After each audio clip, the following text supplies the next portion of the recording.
paradigm of absolute control. And that's why we're just out here doing simple things, pointing out that we're meant to be in nature and be natural. And this is where we find the source that God made to transcend the New World Order. And that's why they want to try to keep us out of it. I'm angry. I've had enough of these people. They're a bunch of Christian murderers, scum. They're on giant death factories, keeping babies alive and selling their body parts. What more do you need to know about these people? I go out and face these scum. They literally crawl out from under rocks. They have green looking skin and they run around screaming, we love Satan, we wanna eat babies. I have them on video. Hillary's in the creepy weird sick stuff, man. She sleeps in the same room with that creepy weird woman whose mother wears a hood over her head. What the hell? That woman number one is ugly. Imagine how bad she smells, man. I'm told her and Obama just stink. Obama and Hillary both smell like sulfur.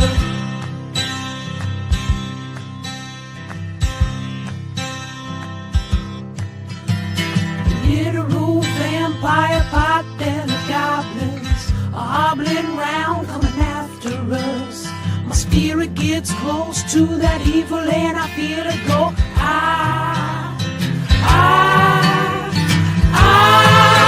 We're such self-centered crap, we don't even notice hell itself rising up against us. Millions of pointed people of the very worst type, and I'm so pissed. We're gonna stab your daughter at the mall. We're gonna stab your wife, your son. We're gonna stab you with a butcher knife, and then the police chief is gonna say, we love our Somalis, we love our Muslims. Oh, they're so good, oh, they're so sweet.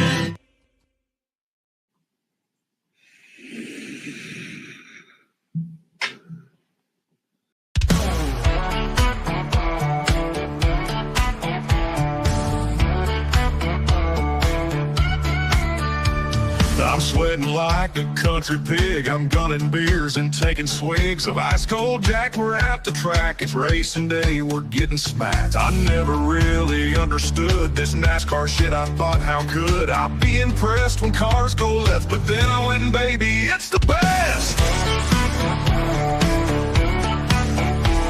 The ladies here are fighting spring. They'll hop to a ride on that thing. There's beer and whiskey everywhere. There's smoking rubber in the air. I'm gunning beers, I'm shooting Jack. We're here all day, 500 laps. And when they start them engines up, man, my heart it starts to pump. Cause Lord, them cars go round and round on hot black asphalt racetrack ground. We're all obsessed, they're turning left. The beer and rubber, perfect mess. They're going fast, they might just crash. And if they do, these ladies flash their country tits. I must admit, I understand this NASCAR shit.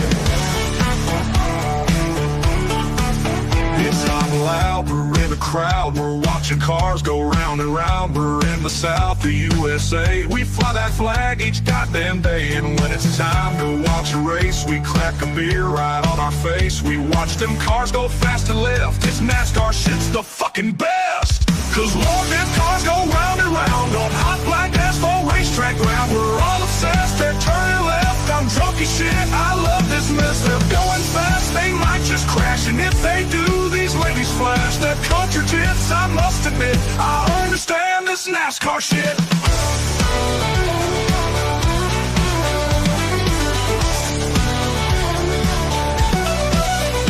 Oh, Lord, them cars go round and round on hot black asphalt racetrack ground. We're all obsessed, they're turning left. A dirty summer country mess. They're going fast, they might just crash. And if they do, these ladies flash their cartridge hits. I must admit, I understand this NASCAR shit.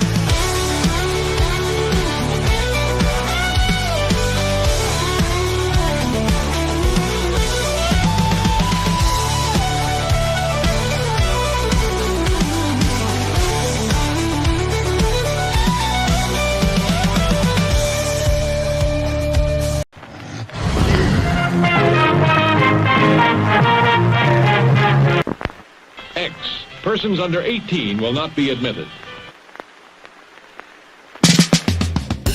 In a world where a checkered flag is just the start, meet Ryan Wheeler, the would-be champ who seems to have run his last lap. But when a mysterious figure offers Ryan a dark bargain, promising the throne of speed, he strikes a deal with the devil that will make him ride and die. From ball-busting YouTube sensation and Arca Menard's NASCAR breakout racer Cody Dennison comes his first kick-ass comic creation. This won't be your average ride. It's a tale drenched in bone-chilling horror, soaked in violence, and wrapped around the curves of both the track and the sexiest women that'll make you forget the road ahead. Experience the race of a lifetime, or the damnation of your very soul. Will Ryan outrun his demons, or will he burn in the fiery pits of hell? Don't miss out. Get Cody across the finish line. Back Ride and Die on Indiegogo.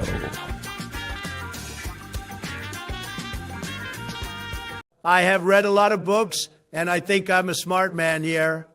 However, there is one book I'm really excited about. It's one coming out soon, and it will blow you all away. The book is called Ride and Die. It's about some race car driver and some big titty demons. My good friend Cody Ake Camelot 331 wrote it, and it is amazing. You should all go back it on Indiegogo, just like I have. Get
Hey, you.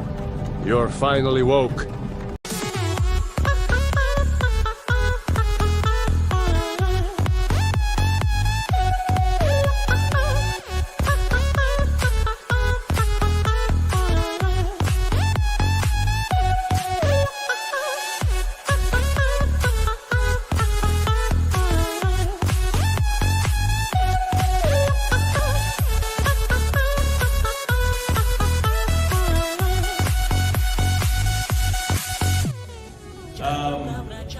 Are you guys aware that we almost see no titties in movies anymore? And we only see dicks. Has anybody noticed this? Yes, I love titties! Big old titties!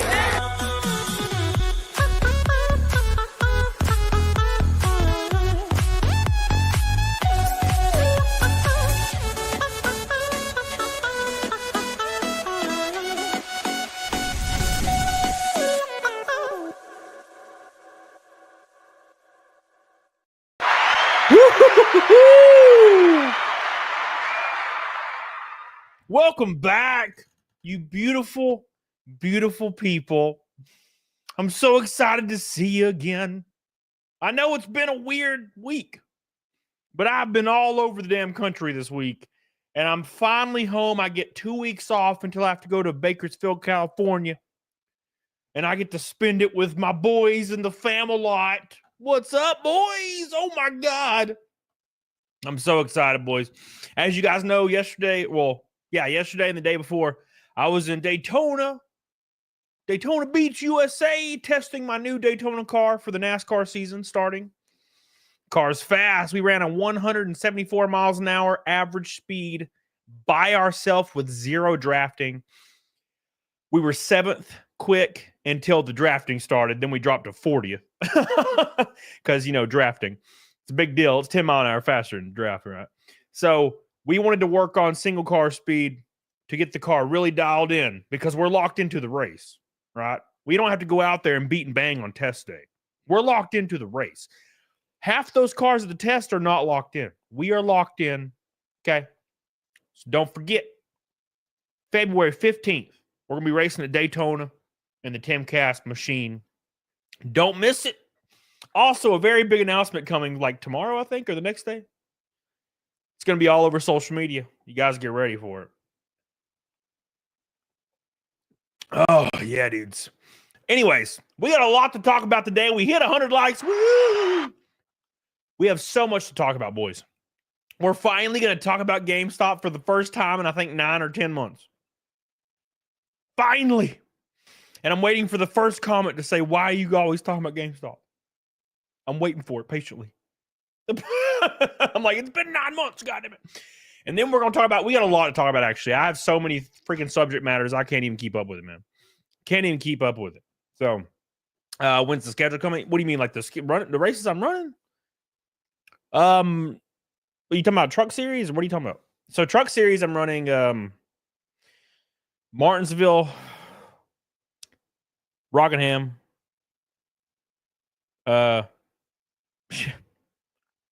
Kansas, Texas, Charlotte, Pocono, Richmond, IRP. Man, I can't remember all. There's a lot of them.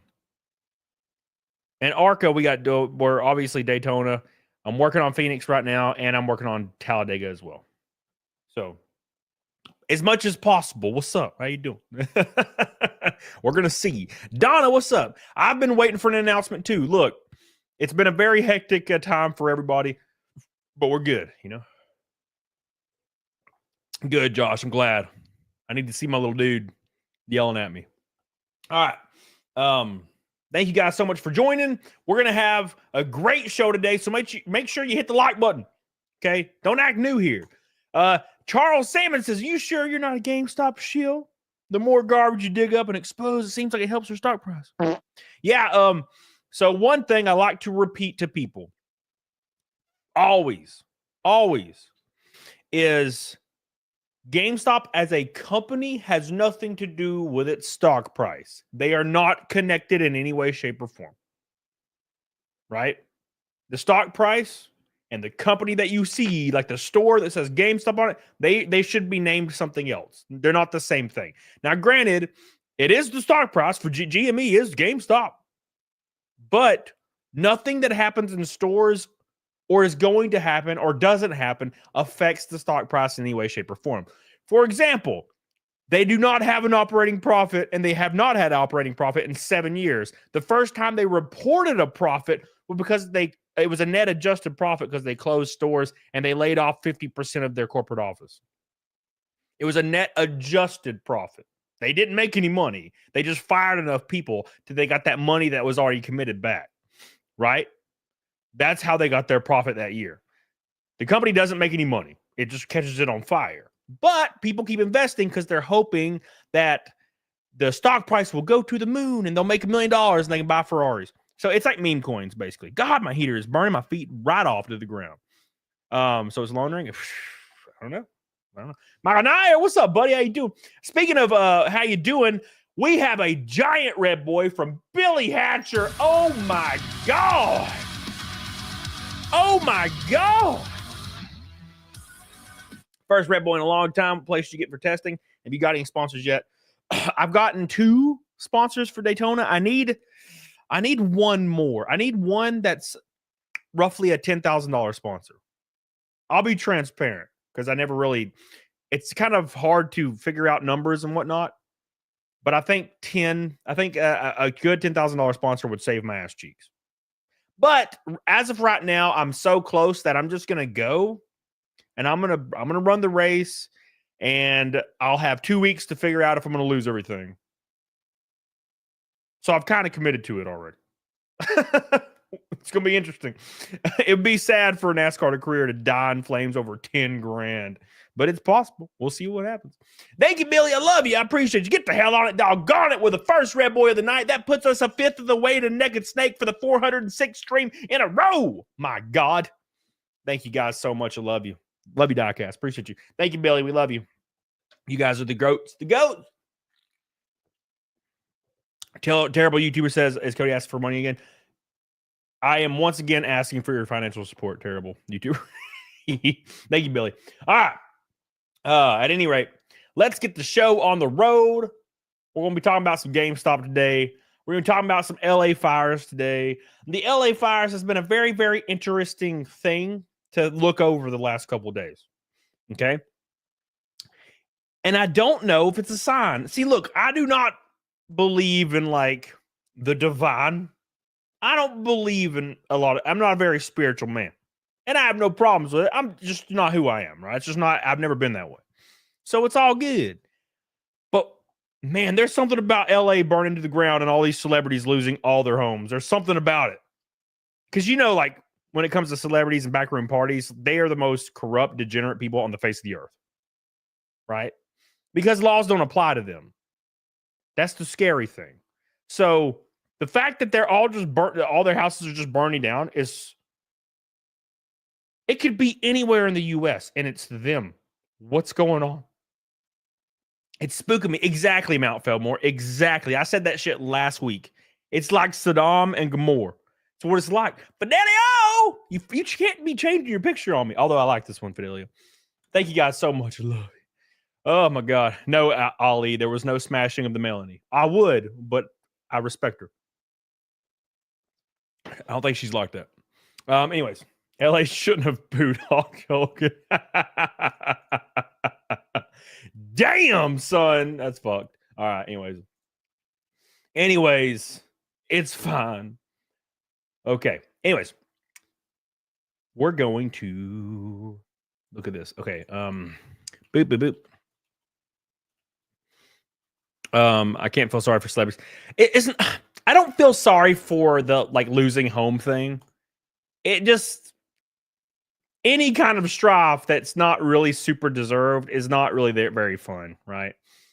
Like I don't wish for bad stuff to happen to anybody, right? I'm not big into that. So, but hey, man, it's a very interesting thing because I don't really think anybody likes celebrities anymore. Like celebrity culture is completely dead. It is completely dead. It is gone. No one likes celebrities. Look, everyone likes one or two celebrities. I like Mel Gibson because he's kind of crazy, right? There's a few people out there that I kind of like, and Jack Black was one of those until very recently. He freaking took the paycheck. And maybe it's because I don't have that perspective, but when I see a celebrity take the paycheck, it kind of bugs me because I'm like, you're already worth $100 million. Why are you taking the paycheck? Right? So I'm like, man, just don't take the paycheck and just keep your pride and your individuality. But like every single celebrity took the $2 million paycheck. If you guys are not aware,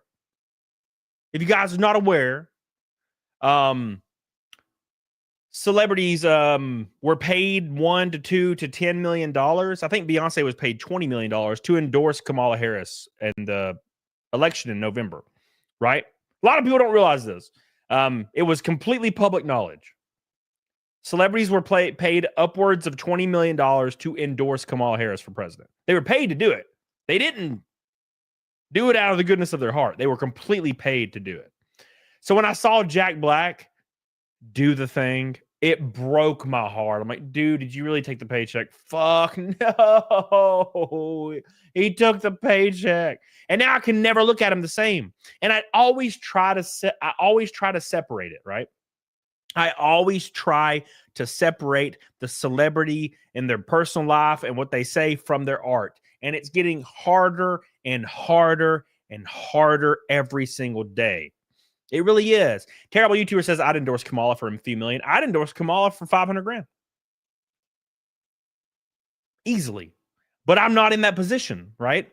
I don't have $50 million in my savings account. If I did, I wouldn't endorse Kamala. Cody right now would endorse anybody. Who wants to be endorsed? You know what I'm saying? But that's not where I am right now in life. Right? So, but people that are already like Beyonce, bro, you're like a billionaire. Why are you taking a $20 million paycheck to endorse? God, that's like, how much for you to lick a toilet seat, Beyonce?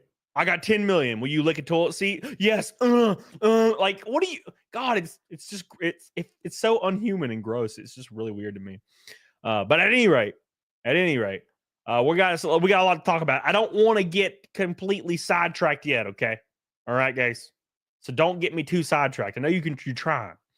Arkanu said you beat Braden Laster in a virtual race. Well, it's a virtual race, bro. Come on. I've raced Braden Laster in a virtual race. He spends more time in the virtual race spun around and causing yellows. That's a joke, by the way. I don't remember if he did anything. I'm just trolling. It's just a troll. I like Braden. It's a troll. All right. Here we go. Just a little bit of that trolling. Anyways. So, I don't know if you guys know, but GameStop is apparently closing 2 to 3 to 500 stores right now, and no one's talking about it. But we're about to talk about it right now. And I'm excited. Shame Stop is what they're calling it. They're calling it the week of the Shame Stop. And we're going to have a lot of fun, man. A lot of fun. So here we go. Let's get all over it. I'm going to open some links, and we're going to go hard. We're going to go hard. Ooh, here we go. Nice. Okay. Damn, that's a lot of stores. Holy shit, that's a lot of stores. Okay, cool. Yeah, all right, I got everything ready. Look at that. Look how good I did. I did good, everybody. Are you proud of me? You proud of me? Arca News is going to post a post. NASCAR driver Cody this and shits on Braden Laster. I'm like, God damn it, Arca News. Why are you doing this to me? Russell Hall burning down by fires set by illegal aliens who demanded for decades that we all accept and shut up about it. Hey, at least we're not in the UK. Where if you speak outrage about your daughter getting scooped up by some people, you go to jail for racism. Imagine that. That'd be crazy, dude. UK is crazy. This is a crazy country. Billy Hatcher, I feel the fired. We're started by someone. I'm also glad I never had full love for celebs, but I like them talking cheap politics. Yeah, so somebody posted a video of a drone. It was a drone flying around with a tiny little laser, and it was catching shit on fire immediately. And I was like, bro, it was the drones. Remember the drones from 3 weeks ago, a month ago? That's what's going on, dude. The drones, they were testing the drones to take out LA. That's what they were doing, man. I feel it in my bones. LA is burning down, and they're hoping that all these celebrities will just throw the money back into LA and rebuild it, get all their money back.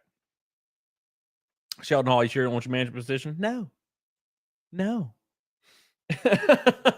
thank you. Thank you, Billy. The Armenian operator endorsed me. Well, just PayPal me $500,000 and I will endorse you. And I'll come to your house and I'll kiss you on the tip of your penis. Thank you. All right. Anyway, sorry. Make sure you guys like the show. We're getting into it. Man, I tell you what. Sean, dude, I tell you what, Sean. The drones were flying and they were just catching shit on fire as they flew. The laser was like super concentrated. It was crazy, dude. It's crazy.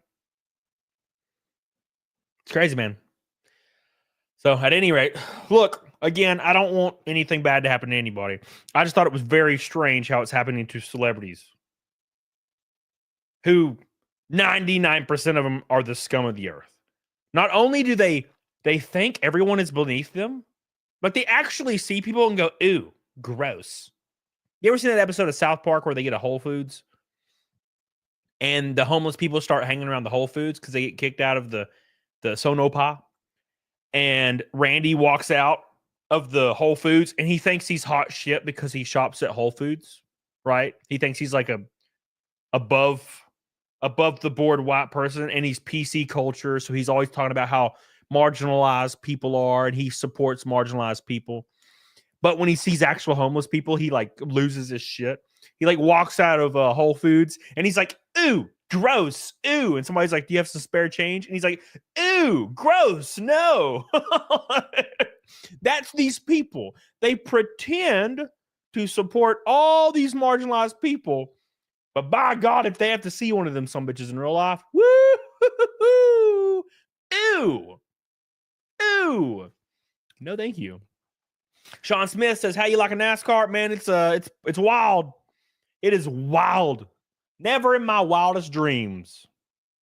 Never in my wildest dreams did I think I was going to be racing in NASCAR one day. And I tell you what, I was at Daytona 2 days ago, going 178 miles an hour, 180. The corners, scrubbing off some speed in the corners. We're bouncing off the right front bump stop a little bit. We fixed it though.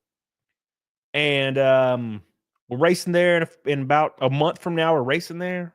God, it's wild times we're living in. Wild times. And I make my truck series debut in about 2 months. Yeah, it's going to be fun. All right, so now they're getting fire tornadoes. Bro, I'm telling you, Sean, it is literally hell. I saw that shit. It's like, it goes exactly with what I'm saying. It's like Jesus is pissed. And Jesus is like, you know what? Y'all need to be fire tornadoed immediately. Right? Fire tornado them. And you're thinking to yourself, why doesn't he do that to like other countries that are completely destroyed, like North Africa or some places in the Middle East? He does. They're deserts. He already did it. There's a reason why it's all desert in these places. Right? He already did all that shit. He burnt them down a long time ago. You know? It's weather technology. Ooh. All right. Anyways, let's continue. We are almost a fourth of the way to Nugget Snake. And thank you, Billy, for your red boy to start us off. We are one pink and an orange away from a rainbow night. Thank you for your super chat. I love you. Oh, by the way, if this is still accurate, I haven't looked today. Right and I. So. All right. Does it say I have one? I don't know if it does. Let me look. I'm looking at something, and then we're going to continue. Oh my God. All right, here we go. You guys ready for something crazy? Y'all ready for something crazy? Someone refunded the Ultra Combo Limited. You know what that means, right? There's one left now. The individually numbered diecast of my Daytona car with your name on the actual box itself is back available. One of them.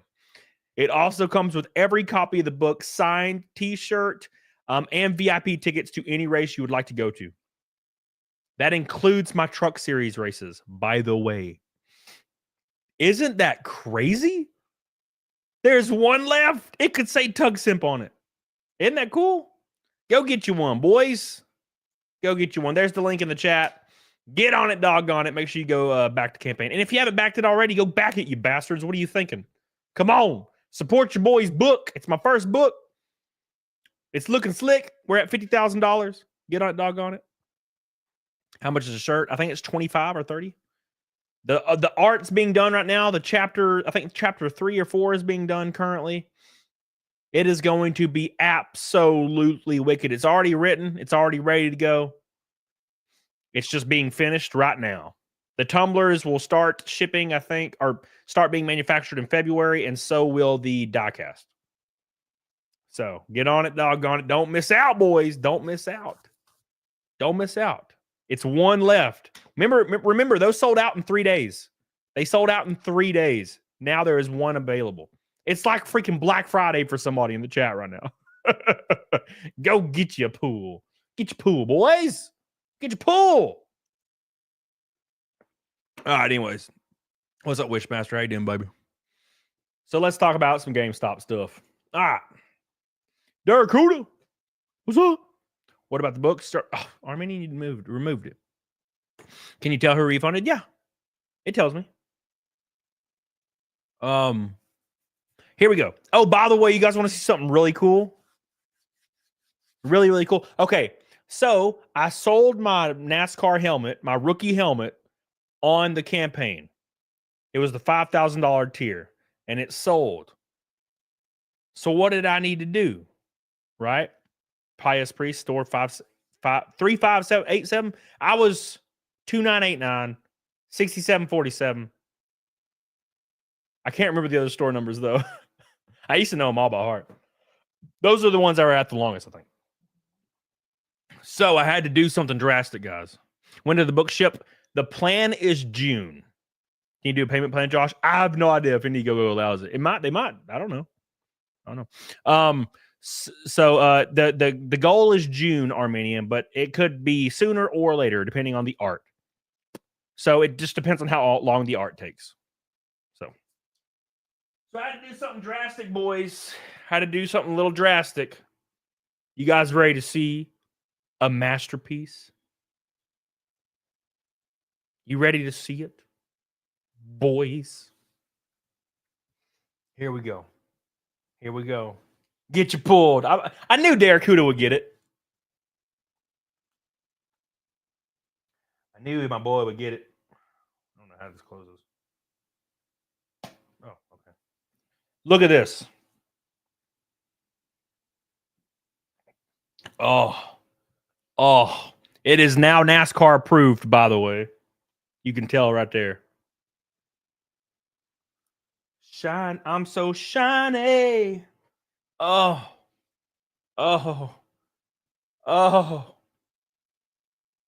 look at him. Look at him. Look how big this sumbitch is, by the way. It's a monster. It's an absolute monster. And it's got blue padding. And it feels so nice. It is such a nice freaking helmet, dude. This is the best helmet I've ever put on in my life. Looks like a stormtrooper. It won't for long. I got all the vents coming in for it. My gloves. I stuff all my shit in there when I'm done. My head sock.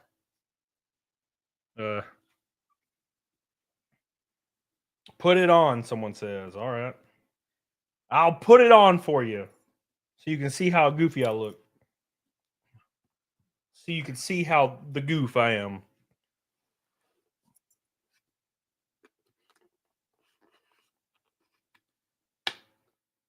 I can never get this thing open, but there it goes. There you go.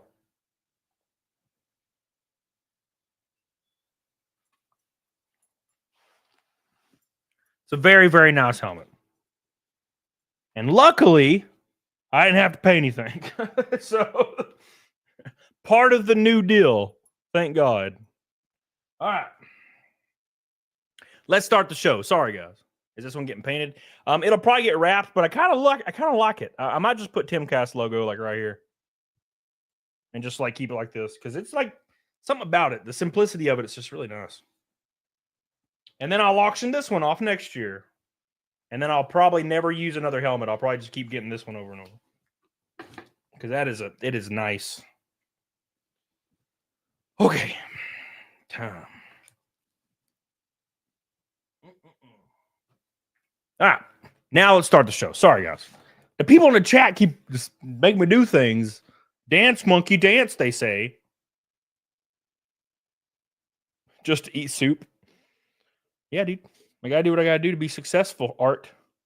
Hey, Art, did you see that thing I tagged you in that said it's ogre? I now can't stop. I just gotta do that. Dude, I need a haircut bad. Look at my dumb ass. All right, anyways. Get you pulled. My local GameStop's closing. We got our first day one system for that store, Dreamcast. 9999. Wow. Thank you, Derek Kuda. They're all closing, man. They're all closing. Quick, give me ideas, Scott takes. All right, anyways, thank you, Derek Kuda. All right, 569. So, it's time. It's time. I might Victory Lane. I might. I just like it. It looks like a damn egg. Like a big old egg. Something about it. The simplicity of it makes me feel good inside. All right. Anyways. Thank you, Sheldon. I appreciate that. Art. All right, anyways. So it's been a long time since I talked about the illustrious GameStop and all the evil ways that they control our mind and make us do things against our will. It's very serious. I did it for 11 years. Okay. I got married and divorced, and it was their fault. I promise you. I have the evidence in my phone right now, and I plan to release it in a future video. But right now, we're talking about something very devastating. GameStop is closing so many stores, and it doesn't make a lot of sense as to why. I know why, but do you know why? We're about to cover it right now, so like this. If you don't like this, I will fail. Do you want to see me fail? Don't comment your answer, because I'll cry. Because I know how you guys are. You're bastards, all of you. All of you, okay? But let's get into the sauce, okay? Because this is going to be crazy. Absolutely crazy. The loan company standing against BlackRock. Vinny says, Camelot, did the Sour Frog diecast start shipping out yet? I have no idea. I have no idea. I have, I don't know. I probably should message Ethan. I just haven't thought about it. But yeah, I don't know. I know the ones I'm doing on my campaign will be February. They start manufacturing in February. I'm guessing they'll be done probably March. So, but they're gonna be wild. So, but I feel like they probably have. I don't know. I should probably keep up with it. Camelot ruined me. Yeah, dude. Tell you what, no one has, Jenna. No one has stepped foot in a GameStop. Why? I don't know. Probably because they don't have anything but plushies and T-shirts, and no one wants to go in and get plushies and T-shirts. Why would you? No one cares, right? No one cares. All right. Anyways. Yeah, well. Good.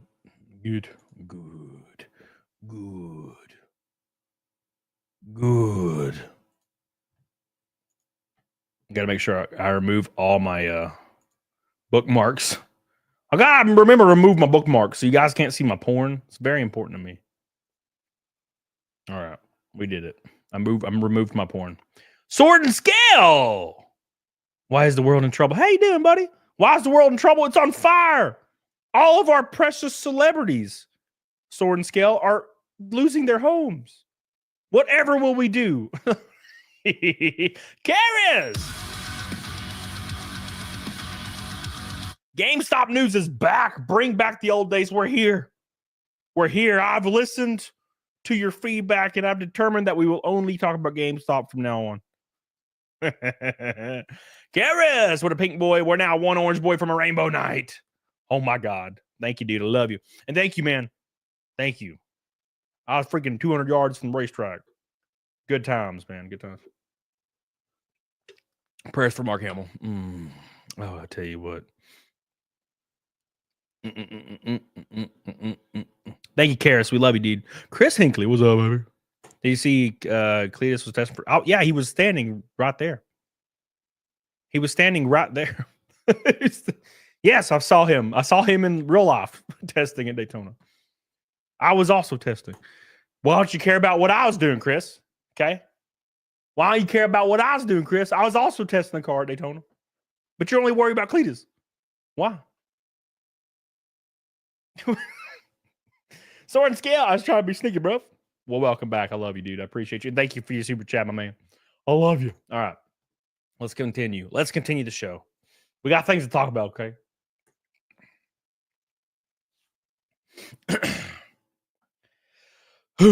So let's jump right into the sauce so you can see what exactly is going down with the whole GameStop. Check this out right here. It's going to blow you away, man. You're going to be blown away, and I'm excited for you to see. It says right here, so GameStop corporate won't even acknowledge store closings. Business as usual. They're slowly whittling everything down. So no one notices. Their idea is to completely stay out of the news cycle. Well, guess what? Signal to boost this by sharing it. Because there are still human beings working at these stores. Look, I understand the people that are worried about the stock price don't care about the people there, and that's fine, okay? But I do. It says they couldn't be arsed to maybe just make a post saying, thanks for your hard work over the years. It was a difficult decision. or just a token statement about the closings, it would require very little effort. Like, is there anything redeeming at all about this piece of shit company? At least on the corporate side, Godspeed to you folks who are staying with the company, because man, this place sucks. And I feel like it's a broken record at this point. It is 2025 now. I left in 2018. There are still people like, this place is terrible. Yes. I feel like I've told you this by now. Okay. I feel like they told you this. This person says when they canned Game Informer, someone from the magazine tried to thank people on the official account and they got nuked. You can't even acknowledge it. Duck Swimmer says they do not care. All employees are disposable in the eyes of GameStop. If you haven't learned this yet, you may want to take those rose-tinted glasses off. GameStop arguably has never cared about their employees, but the last time I feel like they cared a little bit was when Paul Raines was the CEO. He would walk up to me every year at conference and be like, hey, Fort Payne, because I worked at Fort Payne for a short period of time, because he also had a company in Fort Payne, Alabama. So he'd always walk up to me and be like, Fort Payne, the CEO, okay? After he was gone, the CEOs, the leadership, you would never even see them. They were like in back rooms drinking baby's blood. I don't know what the hell they were doing, but they were definitely not on the floor talking to everybody. That's for damn sure. They could not be bothered. This person says, since when did GameStop do that? They close stores every year. They don't care. This year is big. Very, very big. Delirious Beans said store closed. Glad I abandoned the ship. I had the plan to leave my store due to college originally, but then I got an awful coworker. She was horrible, constantly whining and not wanting to do her job or help customers in the slightest, to the point of ignoring and getting an attitude with them. Horribly rude to everyone, including managers, racist, disrespectful, intrusive, and would talk about completely inappropriate topics when we told her to stop. To be fair, sounds a lot like Egg. When we spoke to my boss and the DM about it, they said she won't be there much longer. We'll take care of it. 2 months later, she was still there. Still sounds like Egg. And now the store is closed. I feel sad because I grew up with that store and I adore my regulars, but at the same time, good riddance to that management. And to be fair, it likely had nothing to do with the management at all, or the lady, or the DM, or the regional director. None of those people were involved. It was all about the list that corporate sent down on a 1 day's notice. Keep in mind, they'll give you a 1 day's notice when they're closing the store. Oh, by the way, your last day's Friday. That's what they do. That's exactly what they do. It is absolutely insane. They don't care. You have to give a 2 weeks notice, right? Companies always tell you, you better give a 2 weeks notice. But they don't expect you to expect them to do anything for your ass. They'll fire you and kill your dog right in front of you. They don't care. They've never cared about anybody. It's very frustrating, to be honest. Very frustrating. How you feel about Cletus getting in an ARCA car? I thought it was cool. I don't know if he'll race. Here's my opinion on that. Because I talked to a lot of people about it at the racetrack. Scaly one, taste the rainbow. Oh my word. Anyways, oh wait, Vinnie Mac. Oh wait, Scaly one, baby. Here's my opinion on that. It's very expensive. Okay, right? Where did you go? Who was I talking to? Bug. Who was I talking to? Arcus News says he plans on racing. Okay, so here's the issue. It's very expensive, especially if you're a celebrity. Okay, and Cletus is kind of I think when it comes to car culture, Cletus is kind of a celebrity right now. I feel like he's kind of made it, because he has great content. Here's the issue: it's super expensive. So he's probably only gonna. If it was me, I'd run one race. I don't care how much money you think somebody has. He's not gonna spend $800,000 in 1 year to race ARCA. He's not, or more, or way more actually. So for Cletus to run the test and run the race, it's gonna cost him well over $150,000. Well over it. because he's gonna, for one, he's in a ride that's fast, and two, the team knows that they can be like, oh, this guy has 6 million or something subs. Let's look at how much his net worth is. Let's look at all those things. They'll look at all those things. They'll be like, all right, this is what we're going to charge him, and it's going to be astronomical. Okay, it's a very kind of laid back, who you know kind of thing in the sport. So there's some drivers out there that can pay $8,000 and get in a car because they know the owners. They've been around for a long time. And those same owners will charge a new guy that's a celebrity $80,000. That's the difference. It's very loose. The owner sets the price, right? That's kind of how that works. So, I don't know if he'd want to do much more than that. Because I don't care how much money you have, you don't want to run out of money to race ARCA, right? So, Lester Logic says he could get sponsored. Yeah, but he will ask.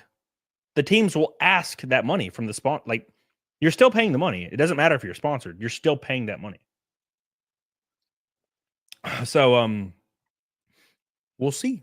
I hope he does well, and I would love to see him race the whole ARCA schedule. I'm just saying it's going to be expensive. I almost went bankrupt. I almost went bankrupt. And I was on like a B tier team. If you're racing for an A tier team in ARCA, you're spending $1, $2, $3 million for ARCA, right? And ARCA's great. ARCA's beautiful. ARCA's awesome. But it's ARCA. If you're spending $3 to $5 million, you should be in NASCAR, right? That's what I would think, right? That's just my opinion. Thank you, Scaly, by the way. I love you. Victory Lane. Thank you, man. At any rate, but yeah, I think it'd be great. I'm excited to see what he can do. I hope he takes it really serious and doesn't get in there and try the Dale Earnhardt stuff, because you will wreck in 8 seconds at Daytona. Right? You can't trust people to hold a line, listen to their sponsors or their spotters at Daytona and ARCA. You don't want to be like, whoo, you're dead. Everybody wrecks, right? So, yeah, we'll see. We'll see. Just take it serious and use your head. That's what you need to do in that situation, because he'll be up there in the top 8 in that car, you know? So I think he needs to move his way up. You know, what do you mean? Right. What do you mean, Driveway? Think he needs to move his way up to what? Anyways, let me continue this story. I'm sorry, guys.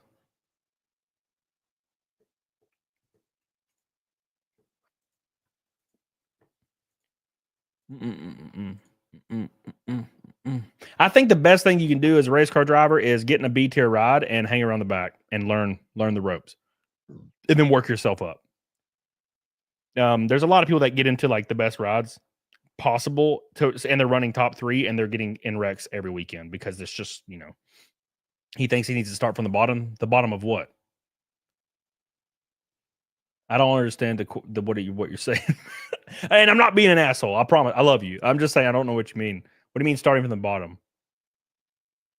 Are you talking about like ARCA versus NASCAR? Is that what you're talking about? Donna, then we consider you as a celebrity because you're a YouTuber. Shit. Okay, thank you, Donna. I love you. I appreciate you. You've met me in real life. I'm a normal guy. Thank you. Appreciate you. Driveway discussion, Jess. Okay, cool. So yes, it's not that Cletus thinks he has to start at ARCA. You have to. That's the rule, right? Elio Castroneves is running the ARCA race at Daytona. You are required. You are required to run ARCA before you ever run any type of NASCAR. Unless it's like a random one-off dirt race, maybe.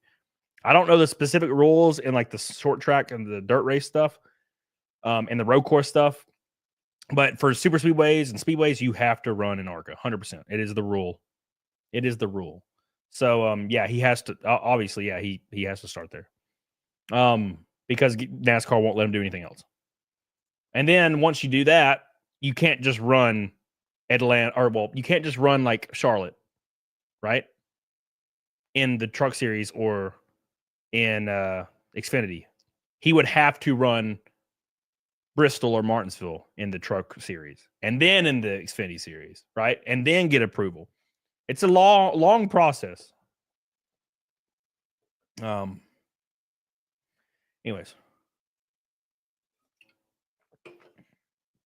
Thank you, MA. I appreciate that. All right. Where am I? Is this the right? Here we go.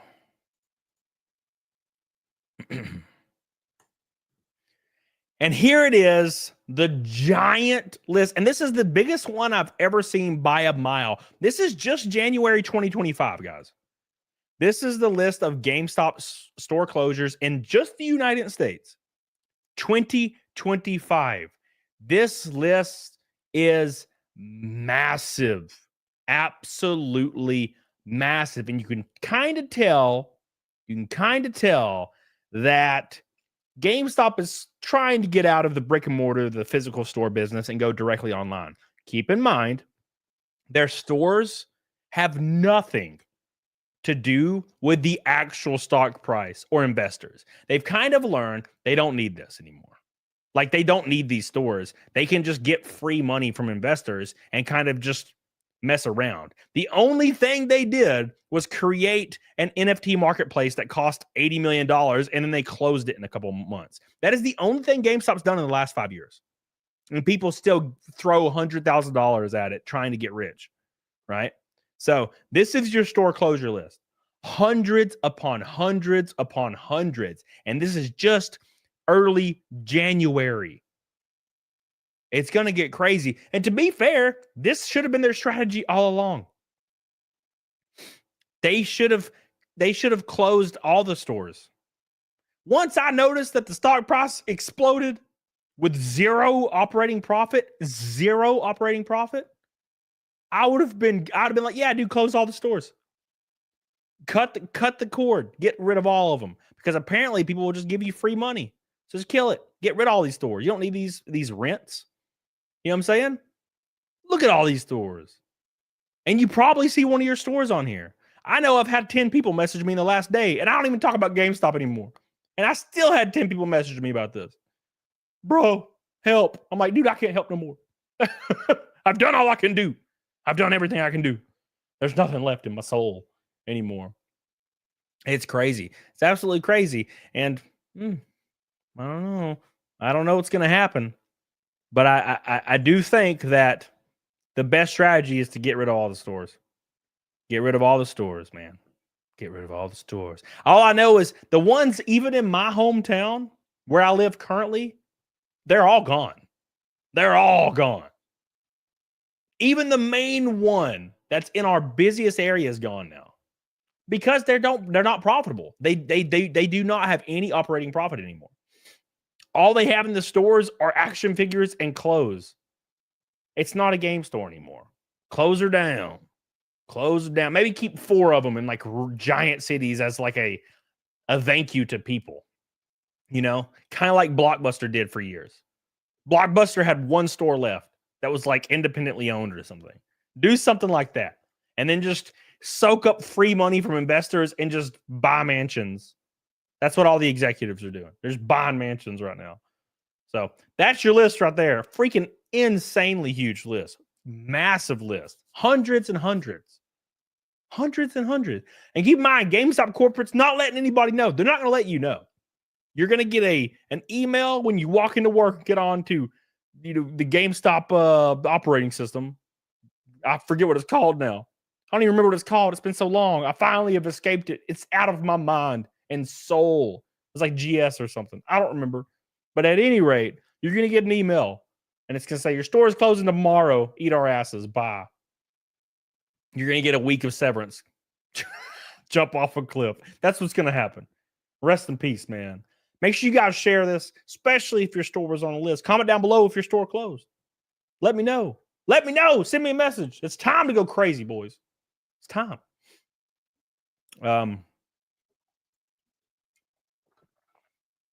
2 stores near you closing. Check it out with Timmy. Damn some. It's over, man. Food Line. Now it's a Food Line. Food Line's better, arguably. Food Line's better. Thank you, Donna, by the way. We are almost halfway to Naked Snake, boys. Almost halfway to Naked Snake. Hollow says the one in my area still never answers the phone. That was really weird. When I worked there, I always answered the phone, and I would call other GameStops, and they would put me on hold. They would call GameStop, please hold, and they would just put the phone down for 20 minutes. And I'm like, how are you not fired? If I did that to my DM, he would have come to the store and beat my ass. He was crazy. What's up, Jackie the Deer? How you doing, baby? How you doing, baby? Yeah, he'd have kicked my ass. He would have kicked my ass. Oh my gosh. By the way, guys, did you guys see? You remember that thing I covered the other day? So, the other day, it was 6 months ago. Remember when the North Carolina disasters happened? And that the company would not let, the plastics company would not let their employees leave. And like 5 of them died. Do you remember that? They offered the families of the dead family members gift cards. Loosely speaking. Oh my God, dude. I own way too many guns. Like, and I feel like it's the same place. You know, it's North Carolina. I own way too many guns. If my daughter or my wife or my son died working at a warehouse, and 6 months later, like, we're going to give you a gift card to Walmart, I'd be like, huh, shame. I'd start loading my 12 gauge. You know what? It's over. It's over. Bro. Oh my God. How these people don't resort to this blows my mind. How do you not resort to this? I'd be like, you know what? I'm gonna make your face very asymmetrical. It's crazy to me, man. It really is. I'm like, dude, shit. Yo ass is grass, baby. Speaking of your ass being grass, we're halfway to Naked Snake in the super chats. I appreciate you guys.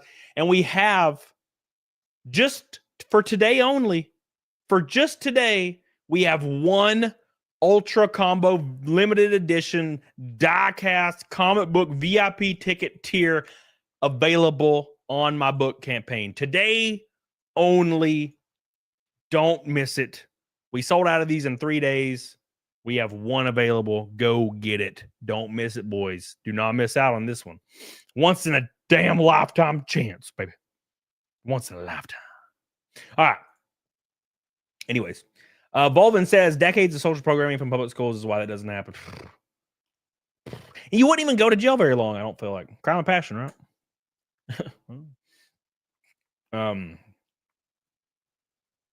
Oh my God. Bazoo. Is it going to be the same paint layout? It's going to be the one for Daytona. So the car I am racing at Daytona is going to be the diecast. It will be individually numbered and have your name on the actual manufactured package. Like on the box, it's going to say limited edition number and your name beside it. It's going to be pretty cool, man. It's going to be pretty cool. I'm very excited. I've already seen a few of the examples. They're pretty cool, man. Yeah, exactly, Scott. Didn't you send that to me? You sent that to me. Yeah, exactly. Thank God for that, huh? Yeah, so don't miss out on that. There's only one left. Only one left. Go back to campaign. Go get you a shirt, a tumbler. Go get something if you have not. If you've already got something, go get the rest of it. If you've not, you can also just contribute directly to it. Just don't tip Indiegogo. Don't be a goober. Let's get this thing to $60,000. We got 15 days left. Reagan Knight, what's up, baby? What's up, baby? Give us some love. Don't miss the $500 tier option. All right. Let's talk about the next thing. Nick Fuentes' Hawk 2 is Destiny. Dude, Hawk 2 girl's gone. She's literally gone now. She is gone forever. She came back for 2 seconds to announce the lawsuit thing and that she's sorry or whatever. And then she's gone again. 174 days is all she got of fame. She got 174 days of fame before she died. When does the indie close out? 2 weeks. She was used 100%. Well, she's not very smart. So they're like, we're going to make money and everybody's going to have fun. And she's like, okay, that sounds good. Every time I heard her talk, it made me want to kill myself. She sounds like every single girl in middle school when I was growing up. Oh, wow. Just Hawk 2 on that thing. Had so much fun today. Like, I can't do that. Look, I have lived in Alabama for 34 years. I don't know how people unironically sound like that. I don't understand it. I get accents exist. I get it. I was born and bred in this shit. I get it. But like, how does the dialect get that wild? I was born and like molded in it. How are there people out there that sound like this? Right there, you might get in that. Like, what do you do? What the fuck is happening? Especially someone her age. I could get if there's like a 50-year-old, 60, 75-year-old man. I get it. You know, you but like, how does a 20-something-year-old girl unironically sound like a 1927 freaking Alabama hillbilly? I don't get it. It's gross. Anyways, hillbilly Bob Marley. Oh my God. Oh, you Southerners sound the same. See, Blue Waffle, that's the issue. We don't. Okay. Here's the issue. And it's so frustrating to me. When I watch a movie and there's a Southern character, whoo, it makes me fighting mad, because 95% of movies, the character is so stupid sounding. Like, it doesn't even sound like a Southern accent. It sounds like a wild, wild West Texas accent from 1820. It is not even remotely close to like a normal Southern accent. And it's so frustrating. When I watched Ozark and that little freaking ramen noodle hair girl, everybody loved her character. The ramen noodle hair girl from Ozarks loved her character. And I could not watch it because it was the dumbest accent I've ever heard. It was so awful. She's like, go down, get my ditty out of trailer. I tell you what, me. And I'm like, that is not how people sound, even remotely. You just Googled it. Fuck. I can't take it seriously. I just can't. But there are some movies where they're great. Oh, Brother, Where Art Thou? Fantastic example. They all sounded great in that movie. And guess what? Main dude, I can't think of his name right now. The main guy. What's his name? Not Kurt Russell. It's Con Clole. He's a very handsome man. What's his name? Somebody in the chat. Clooney. George Clooney. Thank you. So George Clooney, he wasn't even that good at it. So he just didn't lay it on thick. And he sounded fine. Sounded completely fine. Right? So, you mean you don't sound like Squidbillies? Unknown Henson's, that sounds like it's a good accent. Unknown Henson's accent's good. It's where they, it's like, I watched a movie and it was about this lawyer kid from Alabama who, it's called like Family or something, or I don't remember what it's called, but he's like a lawyer kid and he grows up and moves out of Alabama. And he's really embarrassed about Alabama or something like that. And he goes back home and all the accents are so stupid that it makes me want to jump off a cliff. And he's like really, really ashamed of his Alabama-ness. And then he acts like redneck is like the N-word. And that's not a thing. That is not a thing. And I don't know why movies keep trying to make that a thing. Redneck is not considered a slur and no one cares. And I don't know why they keep trying to make that a thing in movies. So like this guy says the word redneck at a dinner table and this Alabama lawyer guy is like super offended and wants to fight. He's like, you don't say that. We don't use that word. And I'm like, no, that's not a thing. That's not a thing. Stop trying to make this a thing. No one cares. Okay? I'm sorry. No one cares. That's not a thing. We call each other rednecks and we laugh. We don't care. People aren't like, it's so stupid, man. It was a terrible movie. And every time anybody talked, it made me want to jump off a cliff because they were all like, yeah, I'm from Alabama. I tell you what, get our dirt. I'm like, oh my God, that's not an Alabama accent. That's just a Texas Wild West accent. Stop conflating every single Southern accent with a Texas Wild West accent. Please give me a Louisiana accent. Let me hear a Cajun accent. They even did that in Waterboy really good. Joe Dirt had it really good. Why can't these big movie productions even get close? Oh, just make it sound like something off of Wild Wild West movie. But the town not big enough for two. It's like, okay. Yeah, that's right. Spot on. Where are you from? I don't know. MTB Steve says Georgia women, though. That's an accent. Ugh, all small town women's an accent. It's the people that still go to Walmart. Ugh. You still go to Walmart. What is wrong with you people? Thank you, MBT. I love you. Jessica's Farb, I love you. Jessica Farb, I love you. Thank you, baby. We're almost halfway to Naked Snake. Can it happen tonight? 406th in a row. 406, boys. So yeah. Why do people still go to Walmart? You guys should be ashamed. You guys should be ashamed. What's wrong with Walmart? Dude, just get away from Walmart. You guys, you need to level up. Well, we're not 18 anymore. You can go to Publix now. You don't have to go to Walmart anymore. Jesus. Man, one of my friends goes to Walmart every day. Still goes to Walmart every day and then complains that Walmart sucks every single day.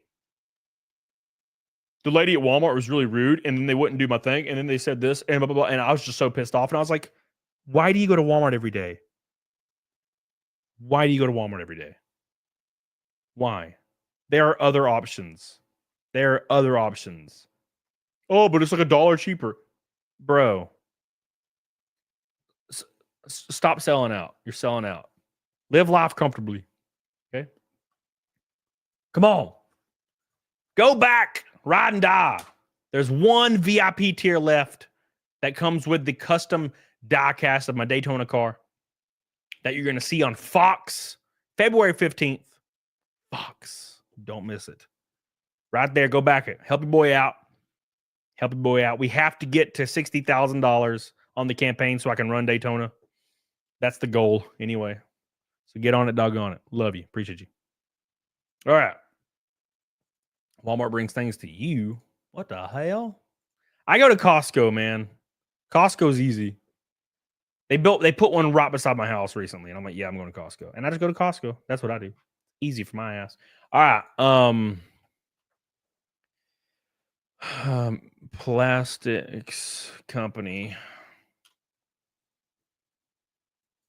North Carolina news. Where is it at? Here it is. Okay.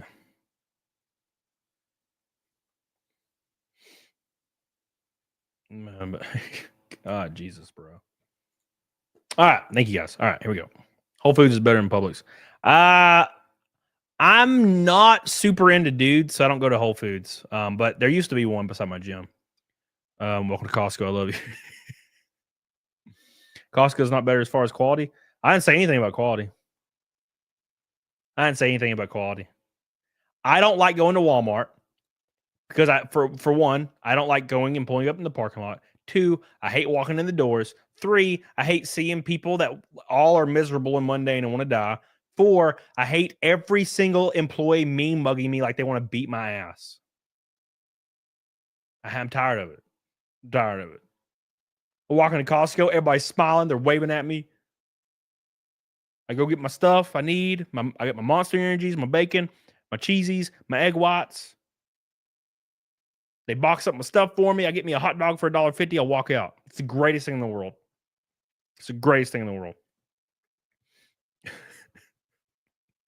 Trader Joe's. I ain't paying $100 to get 3 things at Trader Joe's, man. Anyways. I love Costco. Okay.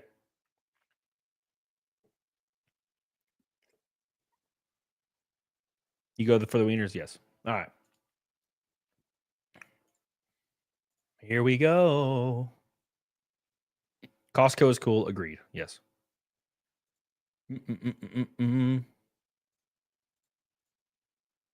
All right.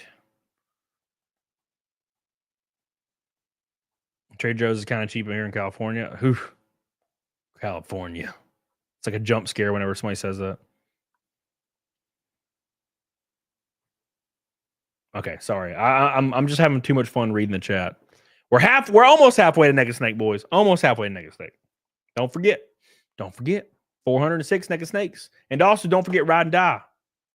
I am probably the only person with an Indiegogo right now that has went down $1,000 in the last week instead of up.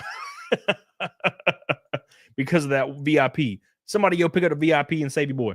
Get on it, doggone it. Beep, beep, beep, beep, beep, beep, beep, beep, beep, beep, beep, beep. Me and May says check and see if CW's banned. Yeah, I said I was going to do that the other day. I will check right now for you. Let me go look right now, and then we're going to move on. Google account, YouTube Studio. Yeah, here we go. Settings. Oh God, hold on. It might take a second because it doesn't load all the people banned, and there's like 10,000 people banned on my channel right now. Oh my God. Oh my gosh. This is. Oh no. Oh no. Oh no. Wait, hold on. Show us 270 more. Okay, CW. Find CW. There he is. Wow, that worked. All right, he's good now. That worked. It worked. I can't believe freaking Control F worked. What's up, Dragon Warrior? How you doing, dude? Yes. That's my goal with a race car. Could you imagine? Yeah, a lot of people have really bad misconceptions of like what testing is in autosport, right? So people were like posting the like lap times for Daytona's testing with zero context about what they were like posting. Did you actually ban people? No, I don't ban anybody. It's a mod thing. So people were like, wow, this person's fast or this person's fast, but they don't realize that half of the garage is doing single car runs only. And then half of the garage is doing reliability runs. And then half of the garage is doing drafting runs. So the times are wildly different. But they're like, wow, this person's going to win Daytona. And I'm like, I don't understand how people follow autosport every year. In any auto sport, Formula One, doesn't matter what it is, and they pay attention to testing times. Every year they do this. And it blows my asshole out the water every time. Oh, wow. I can't believe Williams is fastest in testing for Formula One. They're going to win the world championship. First race, 19th and 20th. Oh, wow. I can't believe it. So unexpected. Every year. Stop paying attention to testing times. My team was only doing single car testing. Why were you 40th, Cody, out of 100 people or whatever? I'm like, we were doing single car runs. We were 7th in single car runs.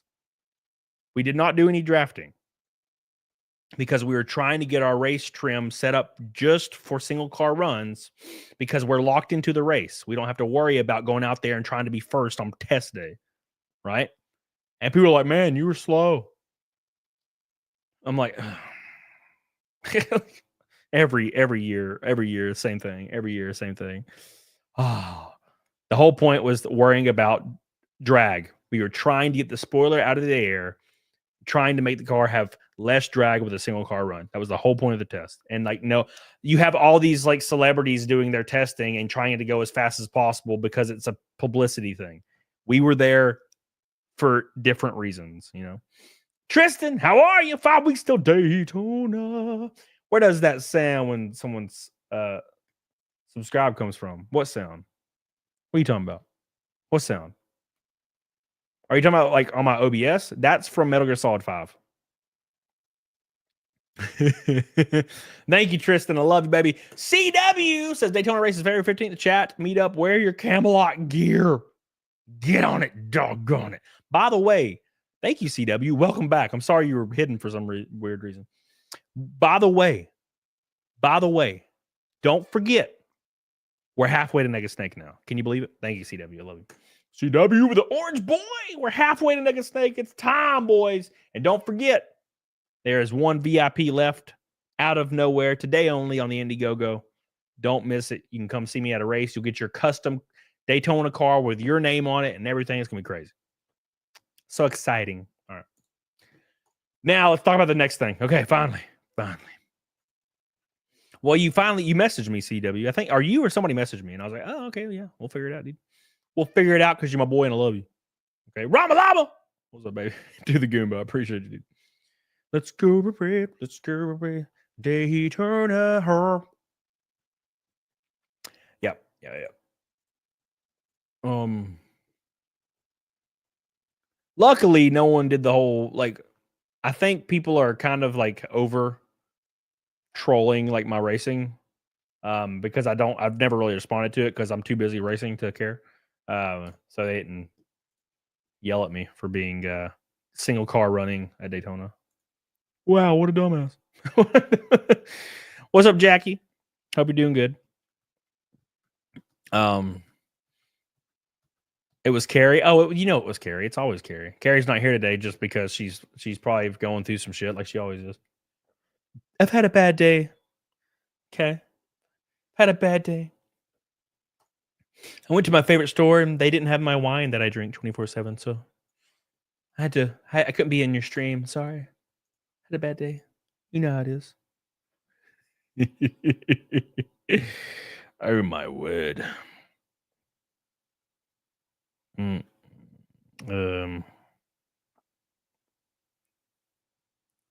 right. Soccer wine mom thing. All right, anyways. So when you think of evil companies, what is the first company that comes to your mind? Well, the first company that comes to my mind, okay, is a small company a little bit north of where I am right now. There was a disaster recently. There's a very, very bad disaster recently. A lot of people in North Carolina was affected by this disaster. Well, there was this company called Impact Plastics. This company refused to let their employees leave during the flood, and it ended up with their lives being lost as a result. The company, of course, doesn't care. They've never cared. No one cares. People kind of think to themselves, oh, well, corporate companies don't care about you. Neither does small companies either. None of them care about you. You're just a damn number, bro. That's how it is. Okay. I'm sorry to be the one to deliver this devastating news to you. But that's how it is sometimes, man. That's how it is. But their response recently, there's been an update.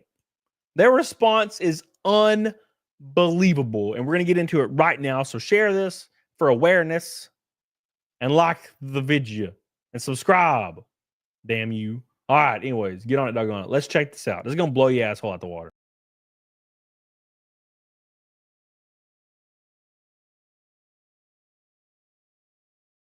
That's pretty funny. That's pretty funny. I got to be honest. That's pretty funny. I accidentally hit the back button on my mouse and I just freaking left. Woo! Wee! just gone. That was pretty funny. You got sucked right out, dude. Like getting sucked out of a damn spaceship when a window opens. Just right out the damn window. Right out it. Hey, we got a new backer on the campaign. I love you. Appreciate you, baby. I love you. All right. We'll pull it up here in a second. Thank you, man. Appreciate that. We will have a big close out with a bunch of guests. It's going to be a lot of fun. All right. We're going to shout you out in a minute. Okay. The headline to this story is wild. So wild. I forgot to eat today. No wonder I'm so hungry. I'm like, man, I'm really hungry. Forgot to eat. Whoopsie daisy. It happens to the best of us. All right. Did I already? Oh yeah, I left. That's why. That's what happened. So look at this headline right here. This is insane. It says your mom died, but go eat a burger. Impact Plastics sent flood victims fast food gift cards. Holy shitballs! This is way worse than the pizza party thing. Oh, you were number one in sales and you made us $10 million. Here's a pizza party. This is way worse. Oh, your family died, but here's a pizza party. God, this is brutal. Absolutely brutal. Look at this.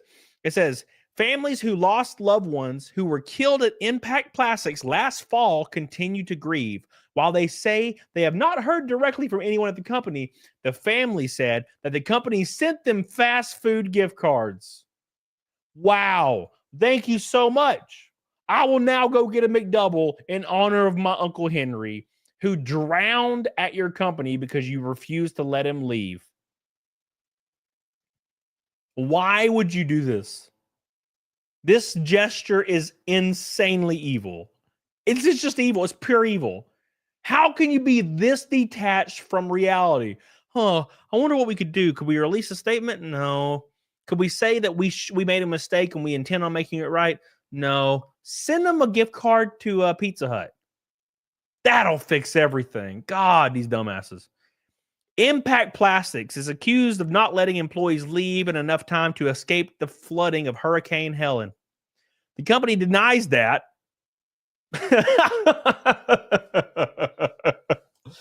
Okay, this is a whole this is the situation. You were never forced to take the vaccine. This is the situation. It's the plausible deniability, right? We never forced you to stay. Yes, you would have been fired if you left.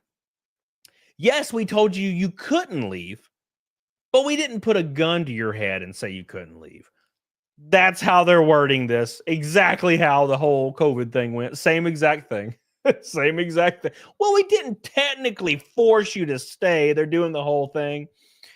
We lost a backbone of our family, Guillermo Mendoza said. The backbone of the Mendoza family, Bertha Mendoza, was killed after the flooding of Hurricane Helen hit Impact Plastics in September. We are just trying to pick up the pieces, her son Guillermo said. Guillermo said Bertha worked at the East Tennessee Plastics factory for several years. He said when the company sent his family his mom's final check, he was surprised to find out what else was in the envelope. It had some McDonald's gift cards, Guillermo said. McDonald's gift cards. Guillermo said there was $100 worth of gift cards to McDonald's, Walmart, and Pal's Bucks, a fast food restaurant. It was like, hey, your mom died. Go get you a burger, Guillermo said. It happened. So here it is. It's a little snack. Little snack for you. Are you grieving? You grieving? You get a McDonald's gift card. By the way, it wasn't even a gift card to Popeyes. Like, if my father died in an accident at work, and 6 months later, I'm still missing my dad, and they send me some mail, and it has a Popeyes gift card in it, I'll be like, you sons of bitches. But I will definitely eat the Popeyes. I'll be offended at the McDonald's thing. Popeyes, though, I'll eat the Popeyes and be angry. I'm just saying. I'm just saying. McDonald's? Come on. Surviving employees like Robert Jarvis said they also received the gift cards. Oh, well, son of a bitch. It wasn't even special treatment. I was shocked, Jarvis said. That's how they treated us. And what they thought of us. McDonald's. Oh my God. They think the employee is worth a McDouble. And now I know they increased the price of the McDouble astronomically, but still, it's not worth a human life. Okay? I understand that it went from $119 to $449, and I am also devastated. But that is not the value of a human life. Okay? Come on, dude. Class action law firm Milberg is representing Jarvis, the Mendozas, and other families. Other families also received the gift cards. According to attorney Luke Widener, it was a slap in the damn face. Yeah, no shit. No shit. Attorneys for Impact Plastics and its owner, Gerald O'Connor, have not responded to our request for comment. Obviously, we're very upset, Guillermo said. Guillermo said his mom and dad would have celebrated their 39th wedding anniversary last week. We're trying to find out how to move forward. Guillermo said he worked at Impact Plastics during college. His aunt, who is his mom's sister, also worked at the factory for more than 16 years. Guillermo said his aunt survived the flood that day and was the one who told Guillermo that his mom did not make it. Attorneys, too, said she received gift cards. Unbelievable. Unbelievable stuff, dude. They haven't even said anything. They're just trying to ignore everything. Avoid accountability in any way, shape, or form. Like Hawk to a girl right now. Not saying nothing. Absolutely. Just say you're sorry, for God's sakes. Just say you made a mistake. Jesus, man. Pure evil. Pure evil. These people are. What do you think? What would you do? Would you be happy with McDonald's gift cards if your mom succumb to her company's will? I wouldn't be. Share this for awareness and like this, please. Insane stuff, dude. Right, the guy says stories like this are the reason people cheer when someone goes after a CEO. You're right. You're right. Okay. Now look, I don't like that. I don't like that. I don't. You can be both, and I know it's like very hard for people to grasp, but you can do both. Okay. I don't like people killing random people. I don't like that. Okay. Because they're not the people that are doing the things. Okay? The people that set up the regulations for people to take advantage of are the people doing the things. It's like you're shooting a dog like for peeing on a tree. The tree, but your next door neighbor is the one planting all the trees, right? That's kind of what it's about to me. I don't really care for that. But I understand why people are upset, right? People keep comparing it to Rittenhouse, and it's like not even remotely the same thing.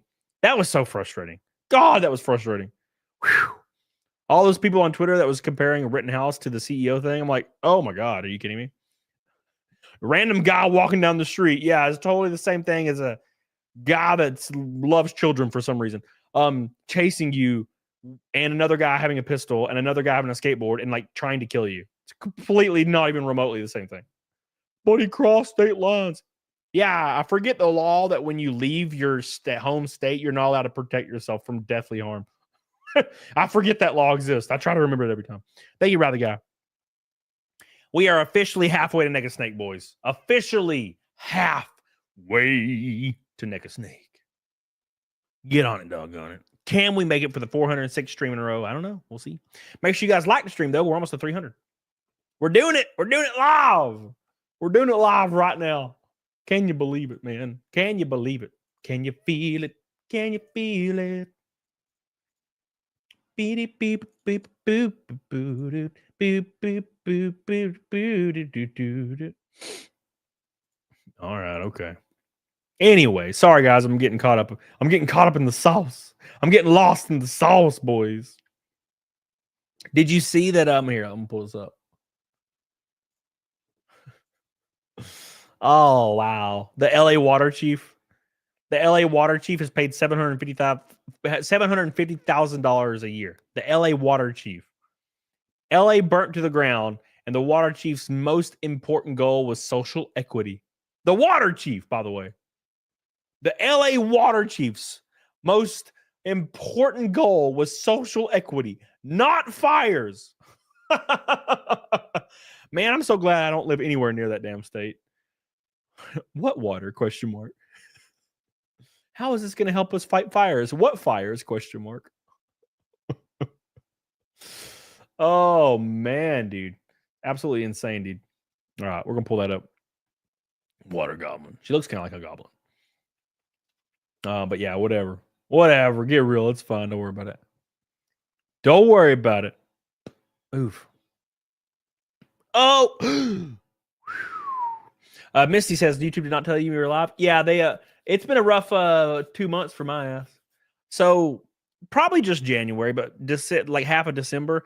Every year, YouTube will basically turn your channel off and like derank it to 0 and kind of let it survive on its own ability to survive. And that's kind of where I am right now. Because I went from like 1,000 viewers to like 400. And I went to like from like 30K views a video to like 5. And it's completely normal, so I'm not bothered by it. But yeah, it's a thing they do. So January is apparently that month for me right now. I've lost, I think, 800 subscribers in January. Not January, but last 29 days or 28 days, which is the most I've ever lost. But it always comes back. I'll get like 5K 1 month, lose 400, get 3K, lose 200. You know what I'm saying? So Rittenhouse is an idiot. I don't think I would disagree, Hatebreed. He said he doesn't like Lord of the Rings. But I think he meant well. I agree. His haters argue that he went there looking to shoot people. That they're just That's just called confirmation bias. That's just wanting to say things because you hate the guy, and that's fine. But it doesn't mean that's true. Carrie, I was shitting on you 10 minutes ago. Free Scholar, what's up, baby? How you doing? All right, let's listen to the Water Chief. By the way,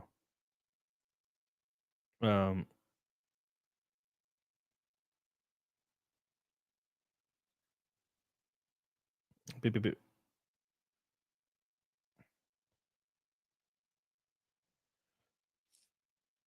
All right, sorry, guys. I'm reading things. I'm reading things that are very important. Okay, they're more important than you realize. Get on my level. All right. Hey, Carrie, how you doing? Sorry, I was showering. I didn't realize you showered. That's weird. Okay. The Water Chief for LA. Ah, it's loud. Sorry, guys. Did not expect that to be loud.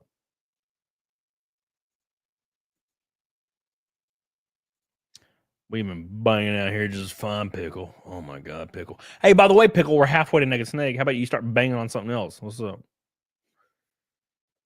Also, speaking of banging, we have unexpectedly one VIP for Ride and Die that just popped up. One VIP. Somebody canceled their order. So someone's misfortune is someone's treasure. The individually numbered diecast could be yours. The VIP tickets, all the signed books, everything could be yours. It is available only today. Don't miss it. Don't miss it. Go score the gold. This also includes VIP tickets to any NASCAR race, including my truck races. You get free shirts, free everything. Get on it, doggone it. Love you. Appreciate you. Go give it some love. Go take it. Go take it. Hey, Cam, did you see a crazy chick on F&T call you out? No. I did not. I was too busy doing things in NASCAR world. I'm going to be completely transparent with you. I don't think I've ever... I think I've watched one clip about somebody talking about me once ever. And that was like 3 years ago. So no, I would not know. I do not watch clips, luckily. They don't interest me, unfortunately. All right. Anyways, get on it, doggone it. Go get you some of that VIP. Thank you.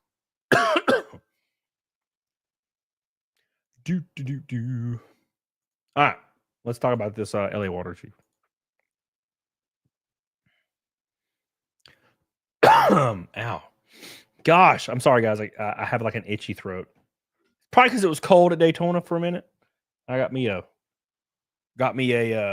cold. Chrissy as a character. So was it Chrissy or was it somebody acting like Chrissy? I don't know how this works. All right.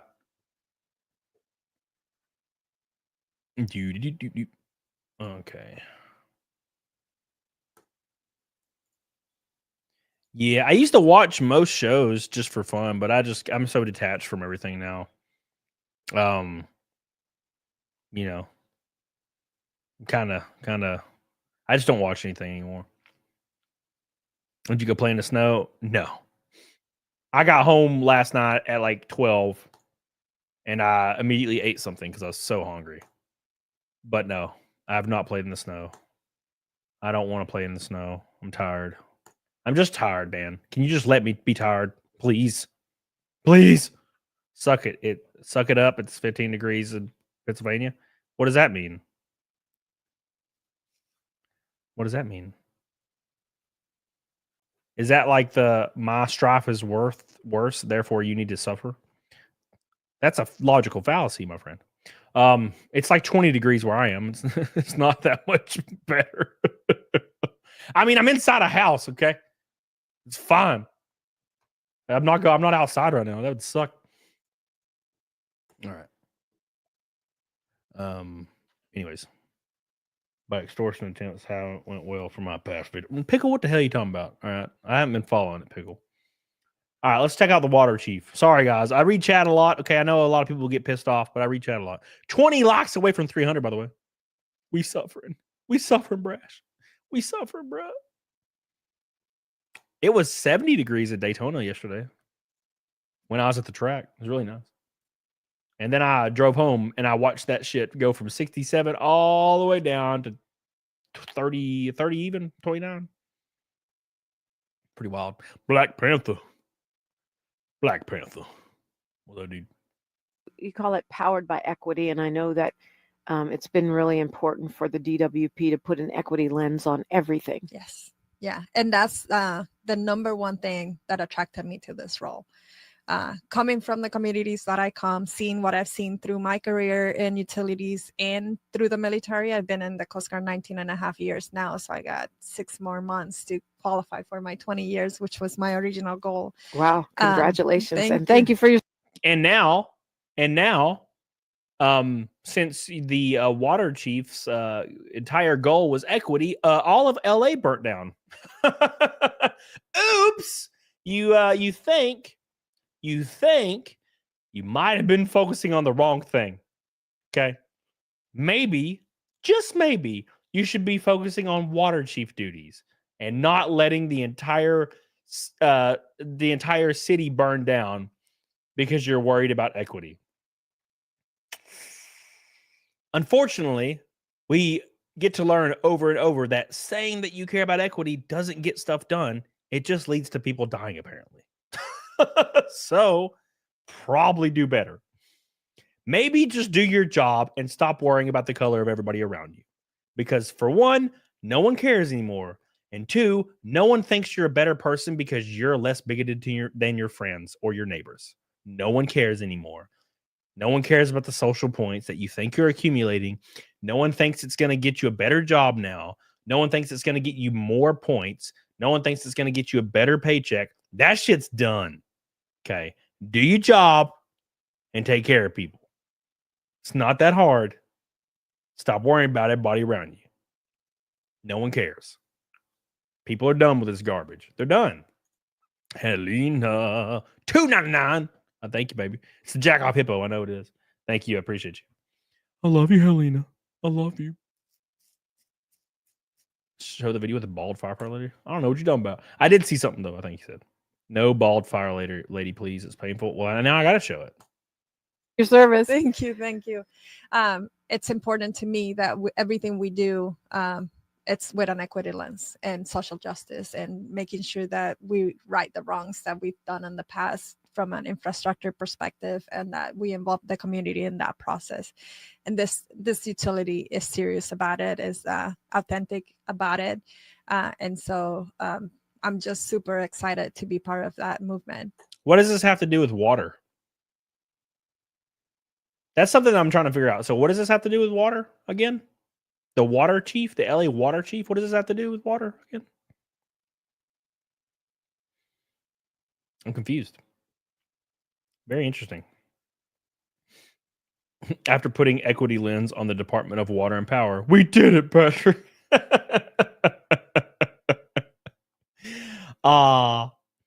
Overpaid bureaucrat responsible for filling up fire hydrants in LA County rakes in $750K per year. The city's highest paid employee. Damn. It's almost like doing this, just gets you more money and more opportunities. It's almost as if they don't actually care about these people. Wow, where are we? Where are we in the world right now? Very interesting. Where were you when you realized that none of these people actually care about the strifes of the people they pretend to protect? They say ooh when they walk past a homeless person. When they have an award ceremony, they kick the homeless people out. When the president of China comes to one of their cities, they clean up the homeless for 2 days and they put Chinese flags all over their city. Very interesting stuff. Who carries the paycheck and who's going to pay me? Because that's who I'm sucking off today. That's how these things work, right? Where has the pride gone? Where has the nobility gone? The honor? We used to fall on our swords. Now we just fall on penis. I'm tired of it. What happened? What happened? Anyways, this is live now. 20 likes to 300. Like the stream, you bitches. Like the stream. Do your due diligence. Don't forget. Pussies. Don't forget, bald fire lady. It's time. You ready? You ready, Jenna? Bald fire lady's coming right up. Firefighter. It should blow it up, right? I spelled it wrong because I'm dumb as hell. Where is she? Oh, yeah, there it is. I already wait. Is this the bald one? LA Fire Department Assistant Chief Kristen Larson says when people's houses are burning, they want a firefighter show up that looks like them. Is that what you're talking about? Okay. Is that the bald firefighter lady? Is that what we're talking about? Is this the person? I love how everybody's dying and they're like, but what color are you? The fat lady. They're all fat. Lesser logic. They're all fat. What are you talking about?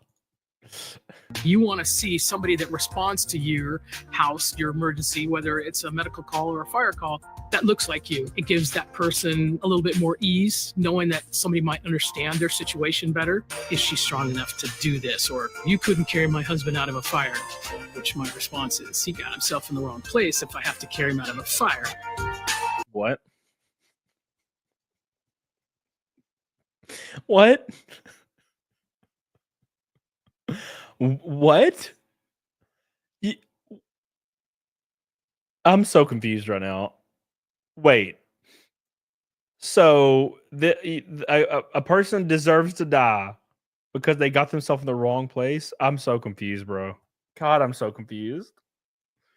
Hey, I'm wheelchair bound. Can you carry out of this building? No, you got yourself in a bad place, unfortunately. Sorry, can't carry you out. It's like I literally can't walk.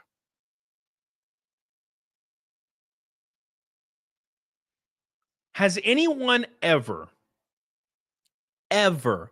said that if they call the police, they hope the person that shows up is white or black?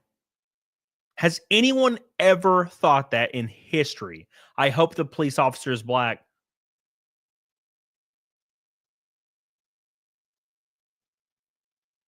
That dude will more likely probably shoot you out of spite.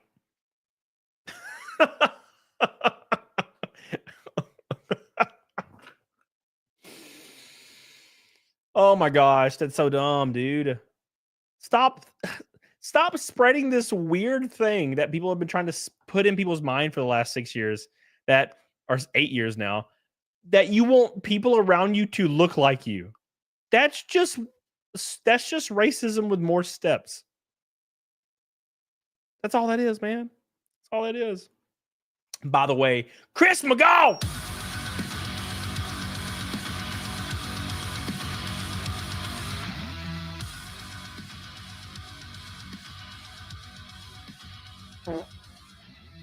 My boy, everyone is the same color with 30-degree burns from head to toe.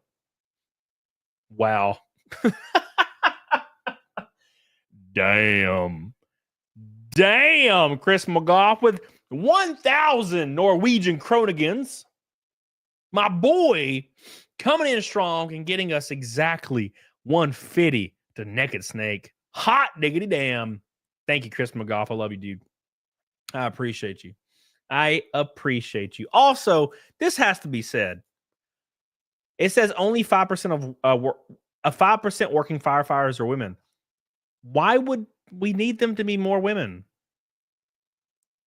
Fighting fires is hyper physical.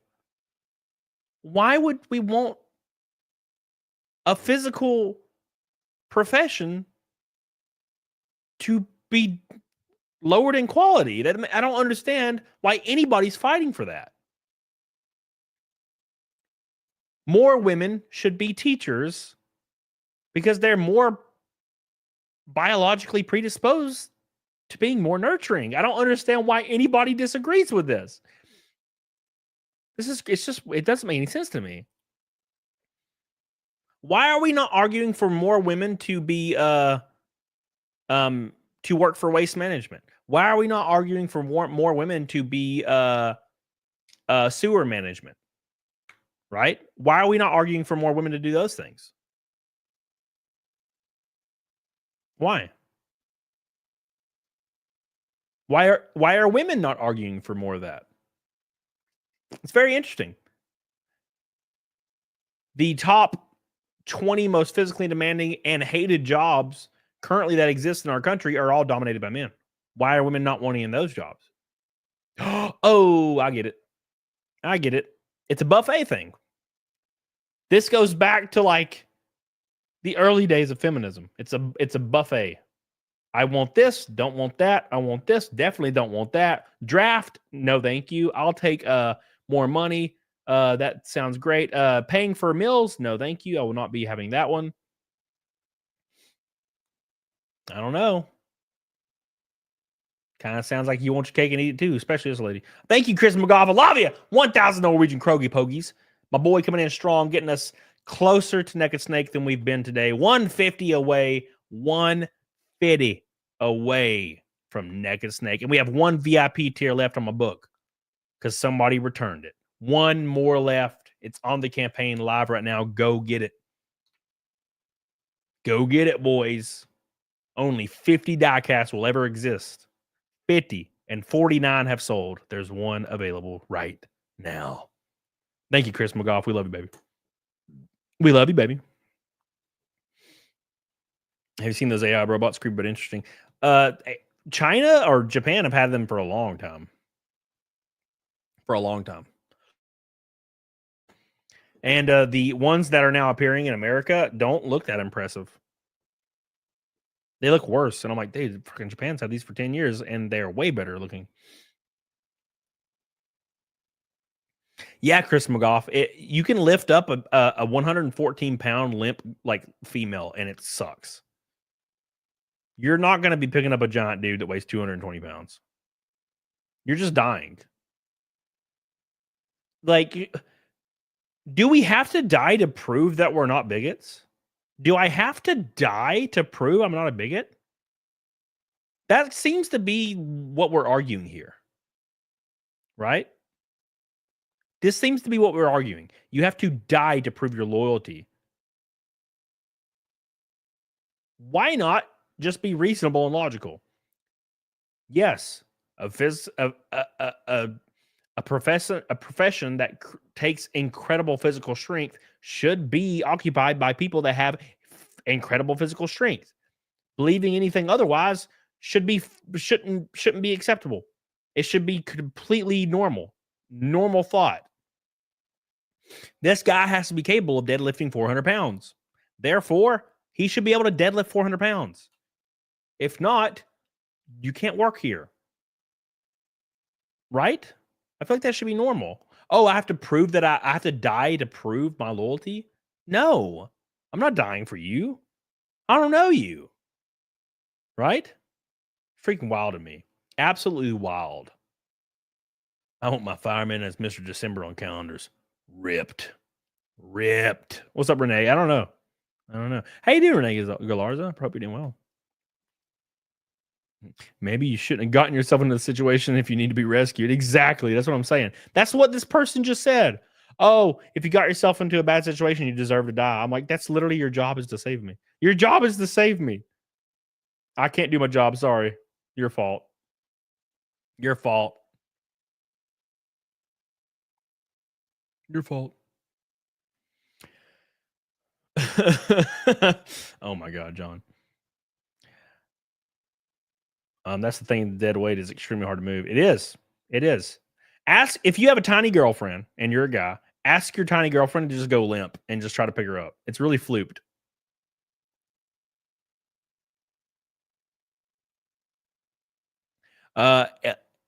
LZ Metal says no. It was Chrissy impersonating in person, and you were mentioning in a joke. It was nothing dumb or not drama. Oh, okay, cool. Yeah, that's what I figured. It wouldn't matter if it was drama, but yeah, I figured. I don't think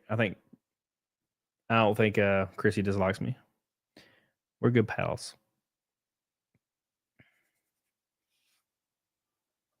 I don't think I'm relevant enough for anybody in that group to care about me anymore. Who the fuck's that? You pick them up and they shit themselves. Now what? Well, you're just covered in shit, man. It's like my dog. You pick him up, he'll shit all over you. No, I'm just kidding. He doesn't do that.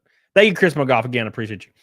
Thank you. I love you. We got about an hour left to hit that naked snake. We are 150 away. 150. All right, let's continue.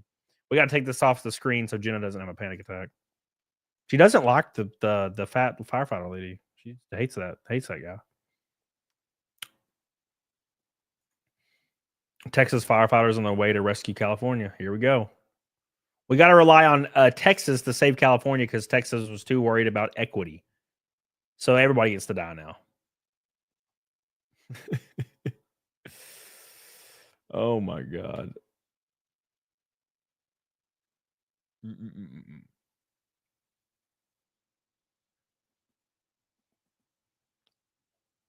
Oh my gosh. They should not be lowering the standards of fitness in any instance. Like if a woman can do the job, that's great. If she can't do the job, then you can't work here. I feel like that should be obvious to anybody, right? It's kind of weird to me, but hey, whatever.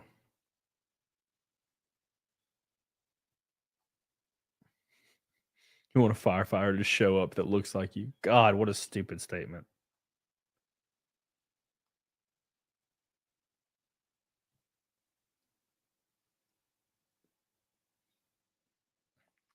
When the eyes of a ranger are upon you. Even Mexican firefighters started to show up in LA. Yep, you got to save LA, man. In the times of disasters, because they were too busy. The politicians were too busy stealing all the tax money, and the people that lived there were too blind worrying about race issues because they've been brainwashed into thinking about race issues. It's so silly.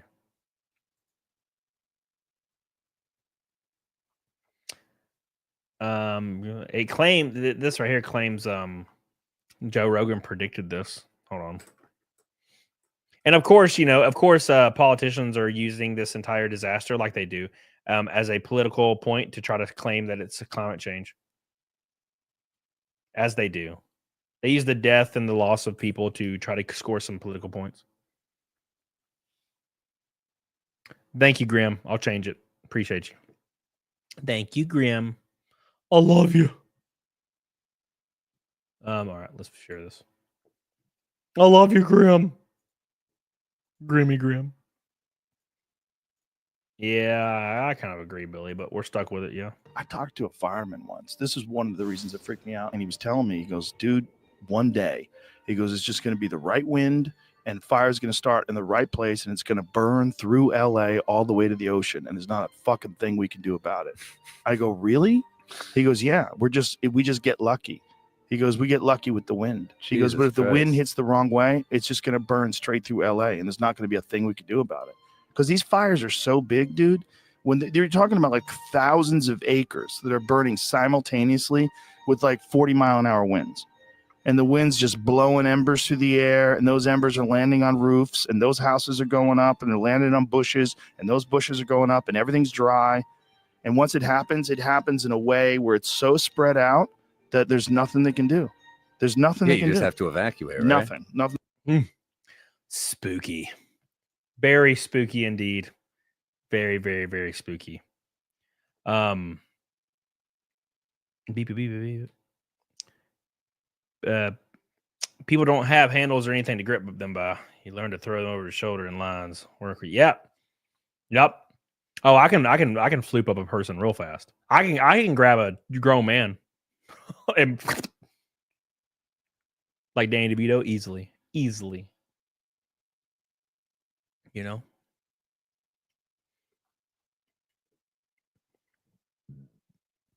Chuck Norris is a religious figure. I agree.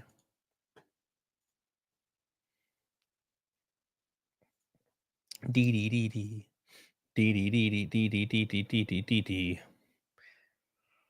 Oh, it's not a hill I'll die on in chat, but the ice melting is a concern. We've lost our minds. Well, I mean, maybe not. Maybe whatever we can observe on our planet, maybe some things are of concern. The issue is forcing people to pay taxes that politicians get to take the money off of or skim off of, or maybe their daughter or son-in-law works as a treasury for said organization. And they pay extra taxes for absolutely no reason to try to fix the issue that can't be fixed because it's something that would happen anyway without human involvement. And also trying to paint the picture that humans are completely to blame for all that stuff is also kind of ridiculous, right? So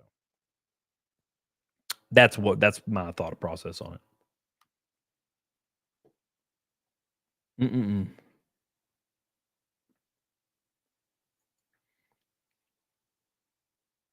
We had one forest fire go out of control. Yep, we've had one, and nothing really burnt. It was just some trees. So that's an issue. That's an issue. I'm 300, and I doubt Cody can lift me. I can lift you. Yeah. I can bench over 400 pounds. Of course, I can lift you. Easily. Easy.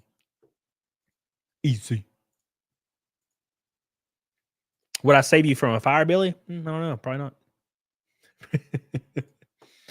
Here's old Adam Carolla talking about firefighting. Geez, I want to talk about my white privilege so badly. I graduated North Hollywood High with a 1.7 GPA. I could not find a job. I walked to a fire station in North Hollywood. I was 19. I was living in the garage of my family home. My mom was on welfare and food stamps. And I said, can I get a job as a fireman? And they said, no, because you're not Black, Hispanic, or a woman. We'll see in about 7 years. And I went to a construction site and dug ditches and picked up garbage for the next 7 years. I got a letter in the mail sent to my father's house saying, your time has come to do the written exam for the LA Fire Department. I took it, and I was standing in line, and I had a young woman of color standing behind me in line. And I said, just out of curiosity, when did you sign up to become a fireman? Because I did it, or a person, 7 years ago. And she said, Wednesday. That is an example of my white privilege. Brutal. Absolutely. Well, it's LA, right? So pretty wild, though. Absolutely wild. Skeeth says, can you bitch egg? No. Egg weighs more than 405 pounds. 105 pounds. Well, that's the thing, is when you are applying anywhere, it's like the cheat code. People will tell you to do those things. They'll tell you intentionally to like list your race or your sexual orientation on there as something that you think could benefit you. So it wasn't Bang Kitty. How you doing? What are your racing plans this season, Richard Nixon? Well, I'm racing at Daytona next month. I'm racing in Kern County in Bakersfield, California on the 25th of this month for the first West race. And my first NASCAR Truck Series race is Martinsville, Virginia.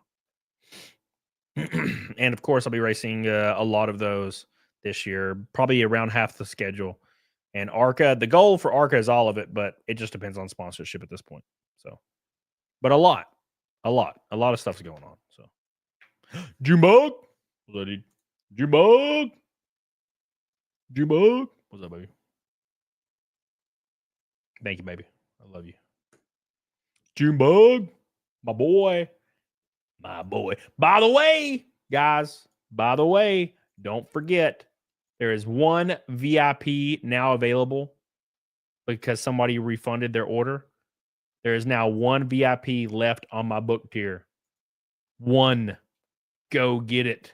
Don't miss it. It comes with the individually signed custom diecast of my Daytona car. We're racing in February and will be individually numbered and have your name on it. Plus all the books autographed. VIP tickets, shirts, and all that good stuff. Get on it, doggone it. Do not miss it. It's right there, baby. Right there. Or go back it if you haven't. Just backed it anyway. You bastards. Helps me out.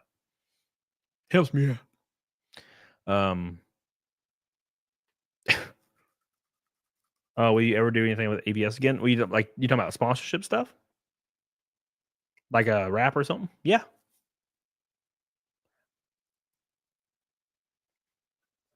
Oh, man. But you could say you're black and still be discriminated against because your boss could be racist. Yes. It's all pretty tricky, man.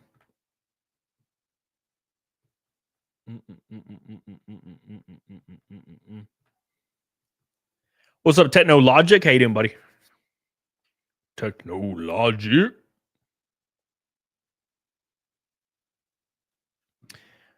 Perfect. All right.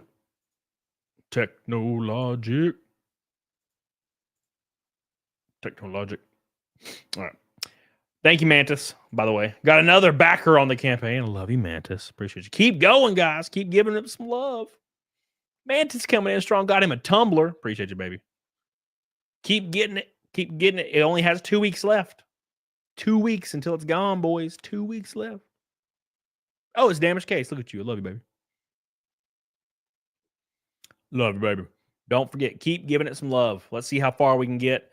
No pressure, but I need to hit 60 on it so we can race Daytona. That's how close I'm on Daytona, by the way. That's how close in like sponsor support I am at Daytona. That's how close it is. It's that close. So appreciate you guys. I really do. No rap, punk, rock, or metal. I'm not really into country or rap. Bonehead, but Falling in Reverse's most recent album is unbelievable, and it's like got a lot of rap in it, and it's like unbelievable. It has changed my thought process. Zia got demonetized or demonetized. Weenie Hut Jr. Love you, Bang Kitty. Love you, Bang Kitty. All right, anyways. Thank you, Junebug, for your super chat. We are 135 until next snake. All right, let's continue. Let's continue on the firefighter train.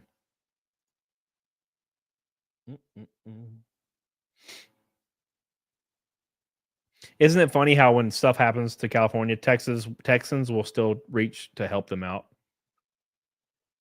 When there was disasters in North Carolina, people on social media on the left and people in those cities just laughed and said they deserve to die. That's the difference between everyday normal people living in rural areas trying to survive and people that posture on social media and occupy the left in that way. That's the difference in those two groups. One will help you when you're reaching your hand out, and the other will just laugh at you and say you deserve to die. That's the difference, man. It's kind of sad, but that's the difference.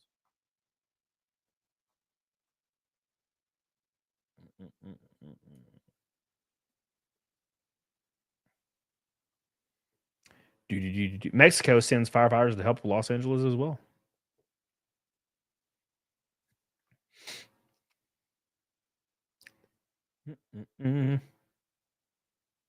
That's crazy.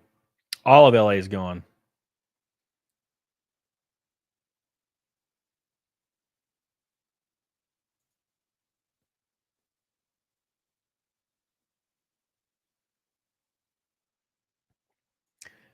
Oh, man. Oh, my gosh, that freaking profile picture. Are they going to turn on the water? I doubt it. Well, the reservoirs are empty, apparently. Skull Muncher on JRE, Zuckerberg confirmed that that Facebook censored anti-Fossey stuff. Of course, he misses when the coof is a dead horse for 99% of society. Way too late, Zuck. Skull Muncher, by the way, your profile picture is awesome. It's like a launch profile picture for Xbox 360. I remember it, man. Thank you, Skull Muncher. Yeah, so it's not brave. It's not brave. Okay. It is not brave to come out and say all that stuff about COVID was BS now. Yeah, everybody said that 5 years ago and was banned off platforms. I said the same shit in 2020. I was like, I feel like it's a little hysterical, and I'm not with it. And I'm not getting vaccinated, so I don't really care. That's what I said in 2020. And now suddenly your like super lefty friend is saying the same shit in 2025. Oh, I was actually never okay with mask. Actually, there was actually never any closings. You imagine that, actually? And if there was, it's fine, whatever. Yeah. Like, come on. It's not brave anymore. Wasp, Venom, Rotten Chris. You a boomer as hell, aren't you, Bonehead? What is Falling in Reverse? Ronnie Radke's band, I forget, he was in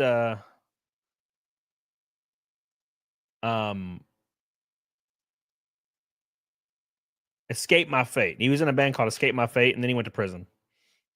And then he started a band called Falling in Reverse. But yeah, their most recent record is really, really good.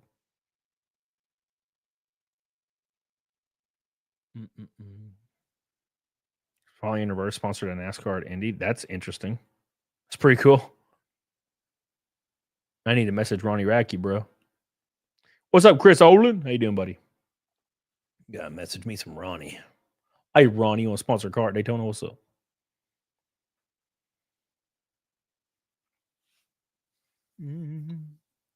Let's just talk about George Strait Rain Travis. Oh yeah, that's not gonna be me.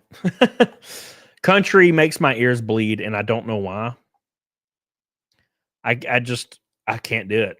There's a few songs. Like there's a few Brooks and Dunn songs. There's a few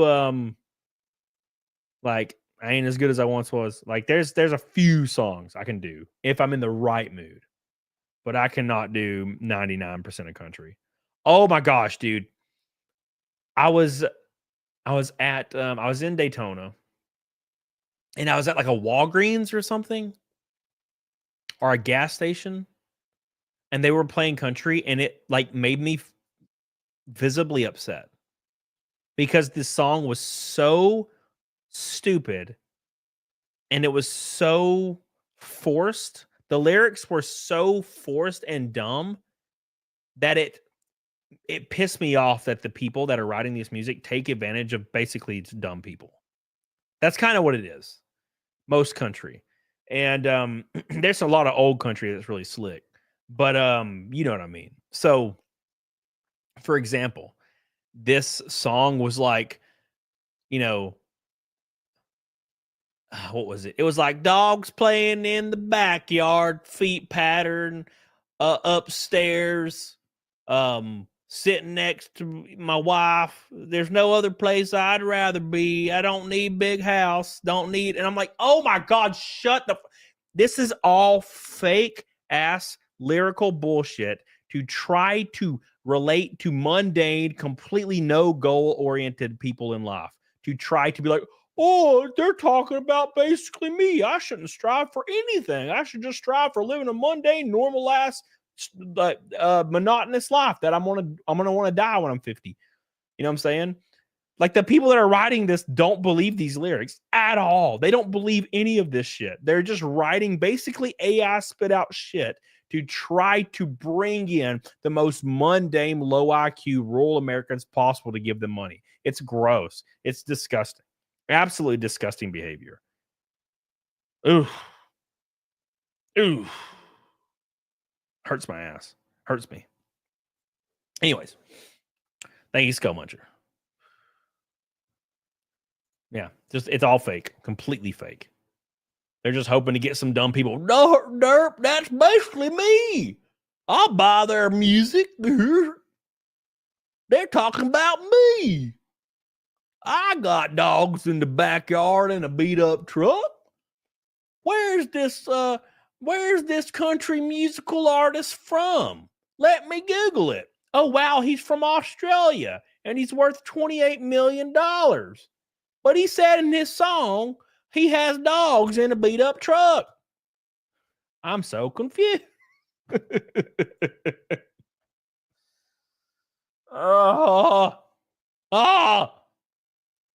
Anyways. Jenny. How you doing, baby? Like you, Cody? Yes.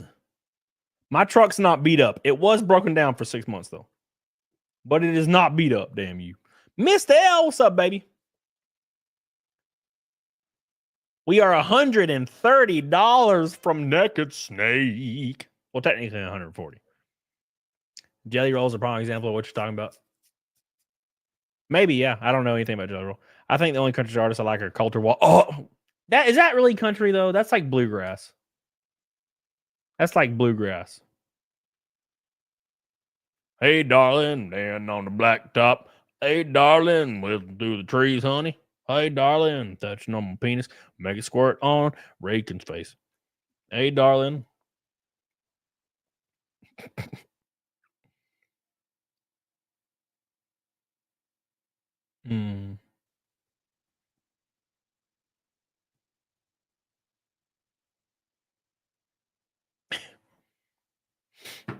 Love Coulter Wall. Who doesn't love Coulter Wall?